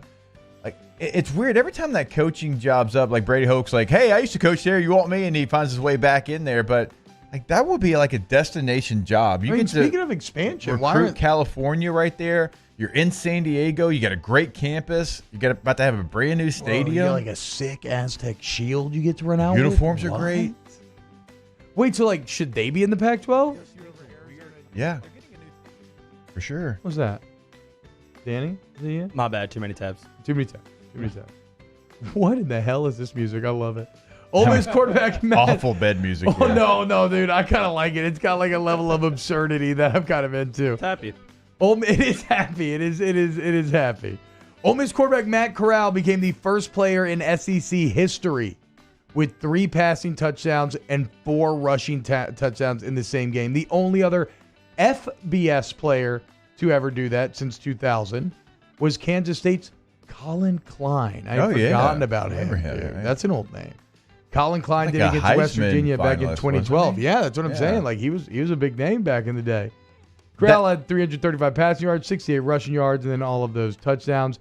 Ole Miss had 707 total yards. Second time in 13 games under Lane Kiffin they have reached that 700 mark. How about this? 13 games under Kiffin. In 6 games, they've hit 600 yards in 6 of 13 games. So basically 50% of the time Lane Kiffin's been coach at Ole Miss, they go for 600 total yards. I mean, this is an offense that should scare everyone. And again, the narrative is they only, like, you just assume because of what you just said, T, they're an air raid, they just throw the ball over the place. No. And I know that SEC fans probably know this, but the rest of the country doesn't. In the first 3 weeks, they ran for 218, 361, and 398. They have 977 rushing yards as a team with 11 rushing touchdowns already on the season, T. Jesus. Relax, Lane. They can run the football. That's why that matchup against Alabama in 2 weeks, after what Florida did to Alabama running the football, just got way more intriguing. Ole Miss. Ely, Parrish Jr., Snoop Connor. Those guys can run the football. They just think they're so sexy, don't they? I have this locked in my head and I can't get it out. Ole Miss just feels like, when you're in like junior high and the new hot kid shows up and it's all the girls care about and it's all anybody wants to talk about, and it's vice versa, right? Let's say you get a new attractive girl at school and it's all the guys are talking about it. She's like commanding all the attention in the room. That's Ole Miss right now. That's Ole Miss with his sexy abs and his cool round sunglasses and his kind of floppy hair that's disheveled but perfectly disheveled. Whatever, dude. I see through you, okay? Your personality's garbage. You'll be garbage by the end of the year. Maybe not, actually. Speaking of crazy offense, remember our friends over there at Presbyterian? Yeah. Kevin Kelly, the guy that doesn't punt, only onside kicks. Remember, they opened the Blue Hose, Presbyterian Blue Hose, with an 84-43 win. Then they won 68-3. Well, in their first FCS on FCS game, 72-0. They lost. They lost 72-0. They lost 72-0. Well, they stuck with their strategy. They never punted. They punted one time. They went for it on 4th and 22 from their own 2. Who'd they lose to? Did they have it? Yeah. Hold on. Let me find it real quick. Campbell. Okay, Campbell's not that awful, but still. Yeah. But hey, I mean, that's what's gonna happen if you don't punt. Like, it can work out in a snowball sort of way, 72. but it can snowball against you as well. 4th and 22 from your own 2-yard line. So remember, quarterback Ryan Heffley had thrown an FCS record 10 touchdowns against St. Andrews. Threw 7 picks against Campbell. 7? Oh my God! It was rough out there for the Blue Hose. It's not good. Rough out there for the Blue Hose indeed. In the same vein, Casey Dick, I do have an update. Okay, real quick. That was Dick. your that is 19 most interesting numbers. And I didn't do all 19, but the best one by Chris Vanini on The Athletic. He does it every Monday or Tuesday. It's awesome. Go check it out. Sorry. What's Casey Dick up to now? Casey Dick is now the head coach of the Fayetteville High School football team. Hell yeah. So congratulations. And he got the job after 1 year coaching at Van Buren, where he was 4-7. So, I mean, Fayetteville beloved, I'm sure, right? So, I mean. Is he though? I don't know. A lot of people wonder if there was a different quarterback. I just actually kind of assumed that. I don't remember anything about Casey Dick. First Arkansas quarterback that pops in your head is? Ryan Mallett. Okay, I go. Actually, Matt Jones, then Ryan Mallett. I go Clint Sterner, then Matt Jones. I'm scarred from being a little kid and watching Matt Jones just fall down for 3 or 4 yards every single time because he was so giant. Also, I'll never forget Matt Jones running the 40 and being like, whoa, that dude's fast. Yeah, Also, we played him there in 2004. Quite the bulge. Yeah, and he opened him up one time and just looked like a giraffe out there running. Yeah, I remember he played NFL. He played wide receiver in the NFL for Jags, first round pick. Yeah, I think he got busted with a little booger sugar, and hey, the rest is history. I still love you, the old Matt. Michelle Pfeiffer. Yeah, it'll get you. All right, when we get back, now Jameis? I gotta see what he's doing now. Who, See? Matt Jones? Yeah. All right, let's see. Let's just see what all old Arkansas quarterbacks Well, I know are doing now. Clint Stern does radio in Houston. I know that one. I wonder what happened to Tyler Wilson. He was really good for like a couple of weeks. Oh, yeah. he I was. forgot about him. What happened to Ryan Mallett? Is Ryan Mallett still in the league? He played in like the spring league this spring. Okay. Yeah, he was in the spring league, which I don't. What's your know. main Ryan Mallett memory? I think the quarterbacks are the only ones that get paid in that league. I have no idea. I'm pretty sure. No idea. That's crazy. That is crazy. Ryan Mallett. Why is anybody else playing? I don't know. Did Ryan Mallett get lit up by Eric Reed one time? I mean, no, Eric Reed killed that guy coming over the middle. I think when Mallett threw him the ball. Huh. Wasn't Ryan Mallett the quarterback when the two LSU defenders ran into each other and Arkansas scored on the last play of the half? I think he was. That's probably the memory that pops into my head. I hated that game. All right, when we get back here, let's talk a little. Let's look at the NFL slate over this weekend. The college slate leaving a bit to be desired this weekend. We'll still play it, but let's see what the NFL's offering up here on OTB.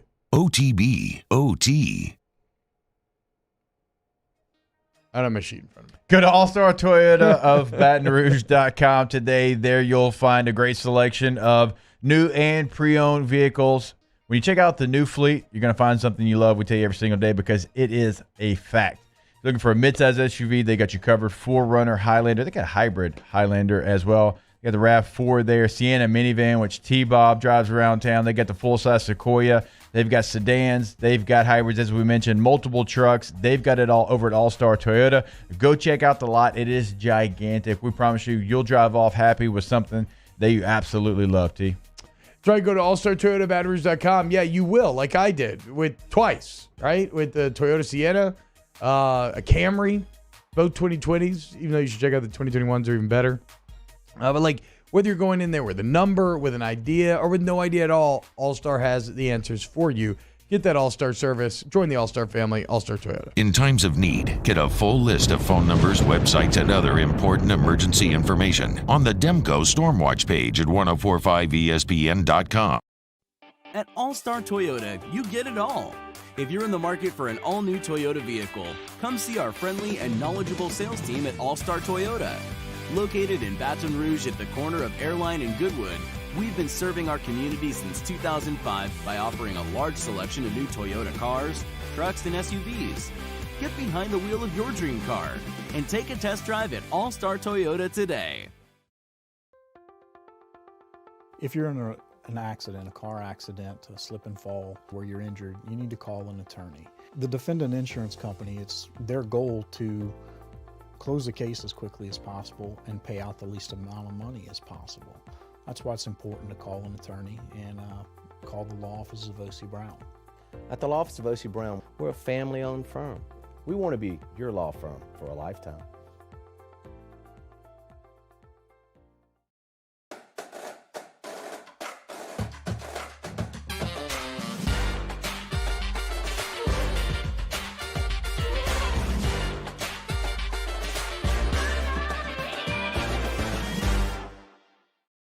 All new Bayou Ford vehicles come with a 1 million mile powertrain warranty. And with Bayou to You, free delivery right to your door. Need repair? Our service department is ready and available to help you today. The crew at Bayou Ford is going to do right by you. To the heroes who are working tirelessly to care for our communities, we thank you. We will never forget the countless hours you dedicated on the front lines, choosing to risk your own health to fight for our friends, neighbors, and family members. I mean, you guys are out on the front lines fighting it. We are grateful for your heroic acts and unwavering spirit. Together, we are overcoming this adversity and make our state healthier and more vibrant again. Auctioner Health. Make this summer your backyard party year with Chris's Specialty Foods. Wings, burgers, brisket, steak, and boudin, plus great Cajun side dishes. We do all the prep, and you enjoy laughing with friends and family. Chris's Specialty Foods, Millerville, New Orleans, Prairieville, and Frisco. Everybody loves Chris's authentic Cajun meat.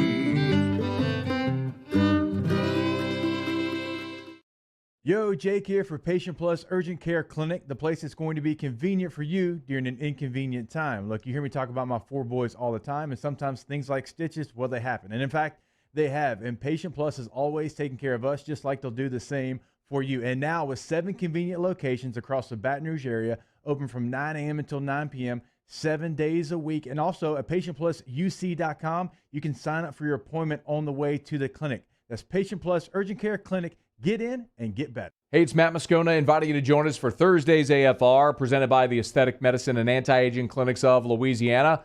We'll talk some NFL and LSU with Ryan Clark, and it's our Fantasy Blitz. Join us Thursday, 3 to 6, 104.5 ESPN Baton Rouge.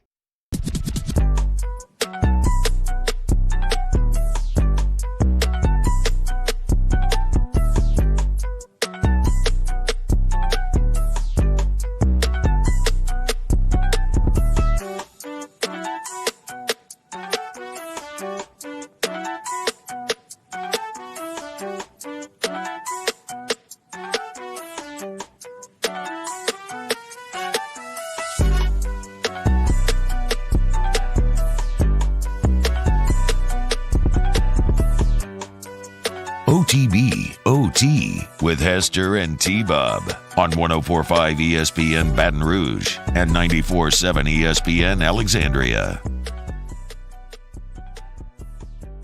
Who still does helmet stickers? Ohio State? I'm saying who else? Georgia still? Sure? In Michigan?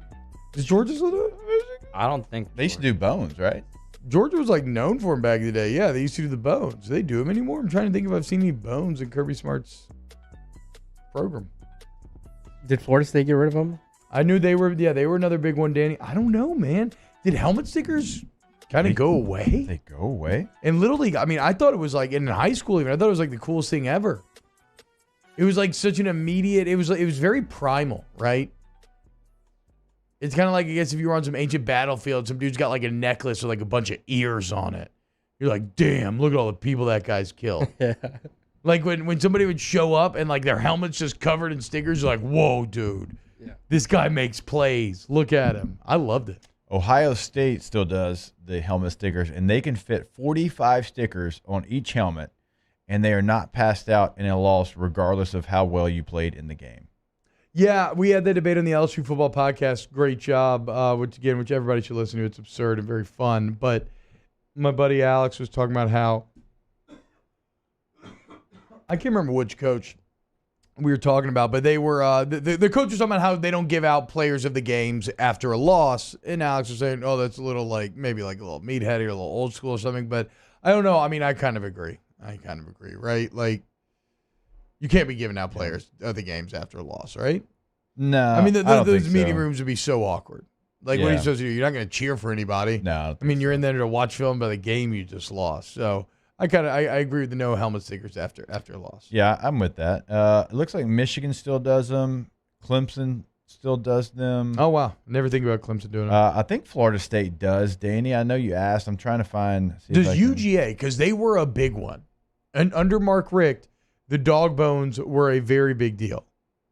Maximizing your bones.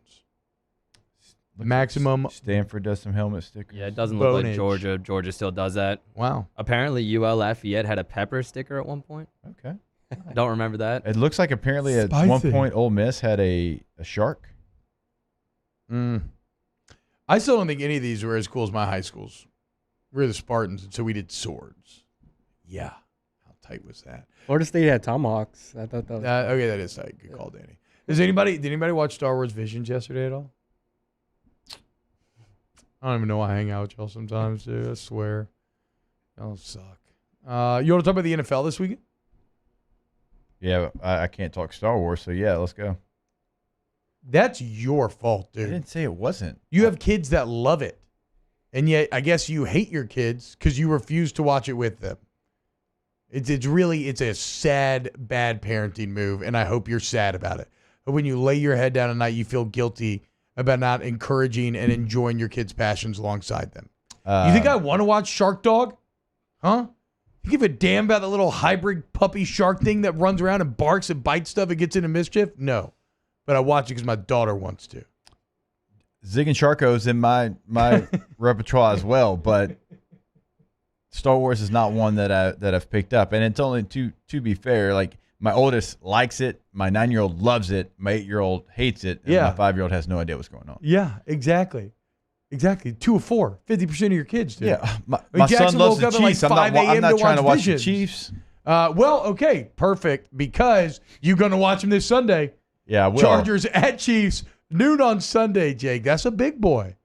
That's a big boy right there. That's why the Cowboys game was so important for the Bolts. They needed it. You got the Chiefs coming off a loss. We ticked off. Last year, remember, that's the game that Tyrod Taylor got punctured in the lung by the team doctor. Justin Herbert has to come off the bench. Didn't really know he was going to be the starter. He's dicing them up. Yeah. Get out to a big lead only for the Chiefs to come back. That was all of last year. And to make like a 57-yard game-winning field goal, I think. Sure. I don't know. I don't remember the game that close. That was just one of the many games that the Chargers dominated early on, only to lose later. Yeah, that's 4 of them. The Saints, I mean, they're going to the lose going to Buccaneers, Kansas the City, Chiefs. surely, right? Why? I don't know. You tell me, dude. Why won't they? They're going to win. I'll say, okay, why will they lose going to Kansas City? Because it's in Kansas City. It's Pat Mahomes and the Chiefs. There's a lot of truth in what you just said. Wow, great graphic, Danny. You switched games already? No. Sorry, I'm being a little hot right now. I'm kind of firing off from the hip a little bit. No, that was last week's game. Chargers Cowboys was. I don't actually care about the graphic. Oh, I thought y'all were talking about the game, right? No. You got to keep up. We mentioned it in passing, but really we're talking Chargers Chiefs. Tonight you got Panthers Texans. Nothing to see there. And Danny, I don't care. Nothing matters. I'm just whatever. We're at the end of the show. We're having fun. It's the weekend. Your boy's hyped. It feels like fall outside. Life is good. Panthers Texans tonight. My guy Davis Mills, Greater Atlanta Christian School. Are you ready for Davis Mills to expose the paper panther that is that defense? Whatever the Carolina. spread is, I'm taking the Panthers. Wow. Don't even tell me. I don't care. Did you know that the Panthers, and this What is it? 8. 8, thank you. You have to imagine. Listen to early line. I Mars was got about all to say, your it's like gambling we information. should have just, yeah. The Panthers right now, the Panthers defense through 2 weeks. Now, granted, they played Zach Wilson and the Jets. They play the Saints. And tonight they play Davisville and the Texans. So these numbers are probably going to get better. They're number 1 in the NFL, giving up just 190 yards per game, 10.5 points per game, and they have 10 sacks. In fact, how crazy is this? You know how bad the pass protection was for the Saints on Sunday? They pressured. You saw this number? No, I saw the pass protection. Oh, yeah. So, but how about some perspective here? So they pressured Winston 18 of his 28 dropbacks. That is 64% of the time. That is this is a stat they started tracking in 2009. That's the third highest pressure rate ever recorded for a single game since 2009. That's how bad the Saints were on Sunday, and that's the defense that Davis Mills has to go against. Other games. If they confused that offensive line, and regardless of how you view Jameis, a veteran quarterback, what are they going to do to the Texans' offensive line with Davis Mills at quarterback? Don't feel great. Don't feel great about it at all. Something nobody's going to feel great about. This is maybe one of the worst matchups in recent memory. It definitely has the feelings of like a bad Texans against a bad Jags game, but even worse and even funnier. The Falcons versus the Giants on Sunday. Oh, my God, dude. Somebody's got to win. Like, that's the only thing here. Really. Somebody has to win. I guess they could tie. They could tie, you're right. But you would think odds are somebody has to win. Other games that jump off, Saints-Pats definitely. Bengals-Steelers. Can Joey B bounce back? Always interested to see AFC North battles this season. Bucks-Rams. That's going to be great. Sunday afternoon. Are you kidding me? Brady against Stafford and McVay, which we haven't talked a lot of Stafford and McVay. What have you thought about the Rams' early returns here? I mean, as advertised, I think. I mean, we knew they'd have a really good defense. We knew Stafford would get a jolt of life just getting out of Detroit, and he's definitely done so. He's got a group of receivers that would compete with most in the NFL, right? And they don't. And the good part about their receiver room is they don't really have the star. They have a lot of really good receivers that play well together with Woods and Colt. So I think it's about what we thought it would be, right? I mean, did you think anything else? I guess it's Cup been, had what? How many touchdowns he had? Like 3 touchdowns last week? Yeah, I guess they just didn't. I mean, it seems dominant. Like it seems like it was worth. Like the Rams' crazy team building, screw it, we don't need first round picks has actually seemed to really work, right? Like Jalen Ramsey has made them look correct for going and trading for him. Matt Stafford making them look correct here early on. The Sunday afternoon slate's going to be great. You got Bucks-Rams, you got Seahawks-Vikings, which isn't as good as you would have thought it was before the season, but still I feel like it's pretty good. You got Packers-Niners Sunday night, which is a very chef's kiss sort of game. And then Monday Night Football. What says Monday night? Like the Eagles versus the Cowboys did. NFC least. I hate the Cowboys. I know those They fan get so much bases. love. I know the NFC East fan bases are just widespread. I get that part. Eagles fan base, passionate. Cowboys all over the country. Washington certainly got their passionate fans. The Giants are a New York team. But my God, we have to have. I know, why is Dallas on primetime all the time? NFC East primetime matchup every week. Every week, dude. It's like written into the NFL contract. I mean, I guess in the Northeast, NFL's built into the culture more. It's kind of like college football down here, but it's still crazy. Still crazy. All right, when we get back, we'll close out the show. A little Ask the Bench. Brought to you by Cold Coors Light. Keep it locked here on OTB. OTB, OT. Go to therelaxationcompany.org today. There, you can book your appointment online. You also can find a full list of services and what you're looking for. They offer so many different things over at The Relaxation Company. Also, something we tell you about all the time is check that Instagram page for updates because they always run different specials. You know, if they've got something, buy one, get one, whatever it might be. Certainly, like any holidays are going to have big-time specials. So always check that Instagram page as well. The handle there, TRC Massage, and you'll find great deals. Oh, sniped out, ball.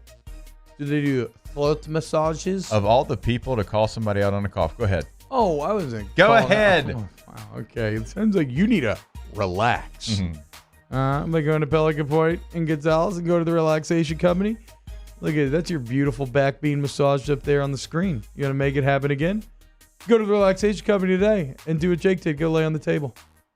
Our listeners fire off their opinions on the jimsfirearms.net hotline at 499-1045. Keep listening for your next chance to shoot us your thoughts with the jimsfirearms.net hotline on 1045 ESPN Baton Rouge. Introducing Vizzy Lemonade, the only lemonade hard seltzer with antioxidant vitamin C. It just hits different. All new Vizzy Lemonade. Step up your seltzer game. Follow us on Twitter at 1045ESPN to cast your vote in the Citizens Bank and Trust Poll of the Day. Vote daily inside, off the bench, Hunt, and Hill, the early line. And after further review, Citizens Bank and Trust brings you the Poll of the Day via Twitter at 1045ESPN. There it is, the extra mile, on the border of expected and extraordinary, for those willing to go further, like vans customized for work or play, with safety and tech to keep you connected. Supported by a 5-star sales, service, and finance team. And backed by the 1-star you know. So go the extra mile. It's never crowded because so few have what it takes to go there. Mercedes-Benz Vans. I've been doing business with Luba for 25 years. They're dependable, trustworthy. It's just the attention to detail with our clients. Our folks have years and years of experience. They're highly trained professionals, but many companies have that asset. What I'd like to think makes Luba a bit different is that we use those talents in a way that truly is dedicated to serving the needs of the folks who depend on us. Are you a licensed contractor? There's lots of good contractors in Louisiana doing work the right way, but unfortunately, too many unlicensed contractors are working outside the licensing requirements. Working as a contractor in Louisiana requires a license for the company doing the work. The Louisiana State Licensing Board for Contractors wants to help you get licensed to allow you to conduct work legally. It's not difficult to get the license. We can help you. Go to lacontractor.org for more information. Licensed contractors, it's the law. Gulf Coast Office Products is a nationally recognized Savin office equipment dealer based right here in Louisiana. Over 100 employees strong, Gulf Coast has the boots on the ground to support all vertical markets, from education, engineering, legal, and finance. With the latest in office technology, from desktop to production segment units, Gulf Coast and Savin have the perfect fit for you. Call 225-756-2644. That's 756-2644 for Gulf Coast Office Products. At All-Star Toyota, you get it all. If you're in the market for an all-new Toyota vehicle, come see our friendly and knowledgeable sales team at All-Star Toyota. Located in Baton Rouge at the corner of Airline and Goodwood, we've been serving our community since 2005 by offering a large selection of new Toyota cars, trucks, and SUVs. Get behind the wheel of your dream car and take a test drive at All-Star Toyota today. It's week 4 of the prep football season, and we get started Friday at 6 with Louisiana Prep Preview. Catholic High and Warren Easton kick off at 7, immediately followed by a full 2 hours of the Louisiana Prep Scoreboard Show on YouTube, CST, and 104.5 ESPN Baton Rouge.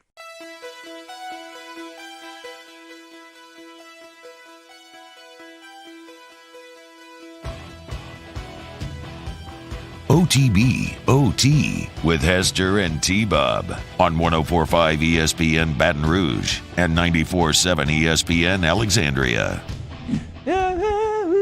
Welcome back to OTB. T-Bob J closing on the show.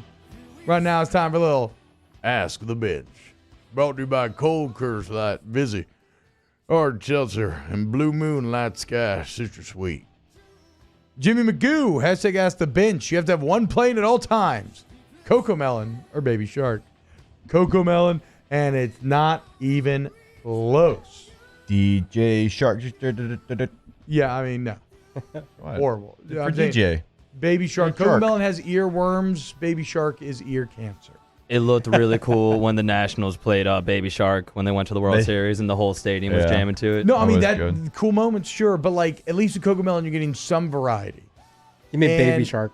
And Cocoa Melon teaches you things like how to say please and thankful and being thankful and ABCs and numbers. Baby Shark literally teaches you nothing.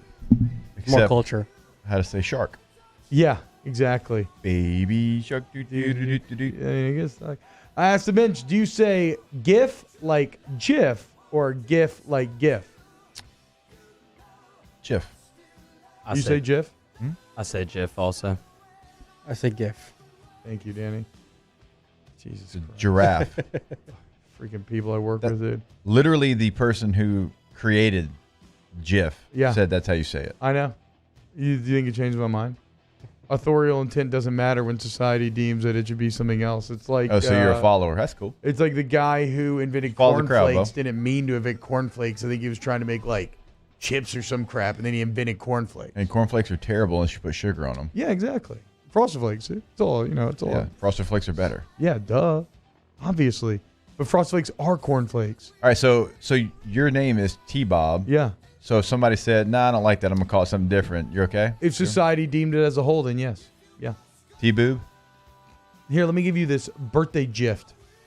Get out of here, dude. That sounded awful, yeah. Hashtag Ask the Bench. You could use the same thing in giraffe, though. Like Did y'all Chris Hansen on Danny Cardenas yet? Yeah, Danny was talking about Olivia Rodrigo in the chat earlier. Somebody said you just turned 18. Danny, you need to chill, bro. Yeah, because I'm like a 35-year-old man. Oh, so wow. That felt dude.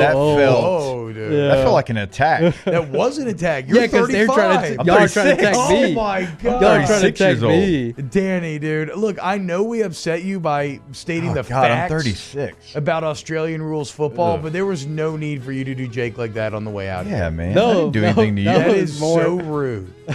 You're a I get horrible, it. I'm 36. horrible friend. No, the people in the chat are trying to attack me. Whatever, dude. Yeah, you shouldn't be talking about underage teens, Danny. She's not underage, and I'm not 35. Have a great day. We'll see you tomorrow. OTB, OT. What do you got? We're a little RejuveMeMedical.com. Go to RejuveMeMedical.com today. Jake, sorry, bro. Maybe you're feeling like you have to go now. Danny's making you feel. I mean, feel a little old, aging process weighing on you. Yeah. Well, you can go in there and you can get back the youthful feeling like young Daniel has over there through a comprehensive, customized plan for you specifically. Where they're going to draw your labs, going to meet with a lifestyle coach, and as I said, it's going to be comprehensive. They're going to create it for you to get you back to being your best self. Yeah, I'm sorry, Danny. You don't have to deal with fatigue and insomnia. Yeah. Maybe a little weight gain, Must whatever be nice. it might be. Must be nice. But you know what? If you're getting a little bit older, you don't feel the way that you used to, or you're still young enough to care, well, you need to go get your labs checked, okay? Because I'm going over there actually today. I'm going to go get my labs checked. I know T-Bob's done it before as well. It is a great deal over at Rejuve Me. Check out that consultation in top right corner of the website, RejuveMeMedical.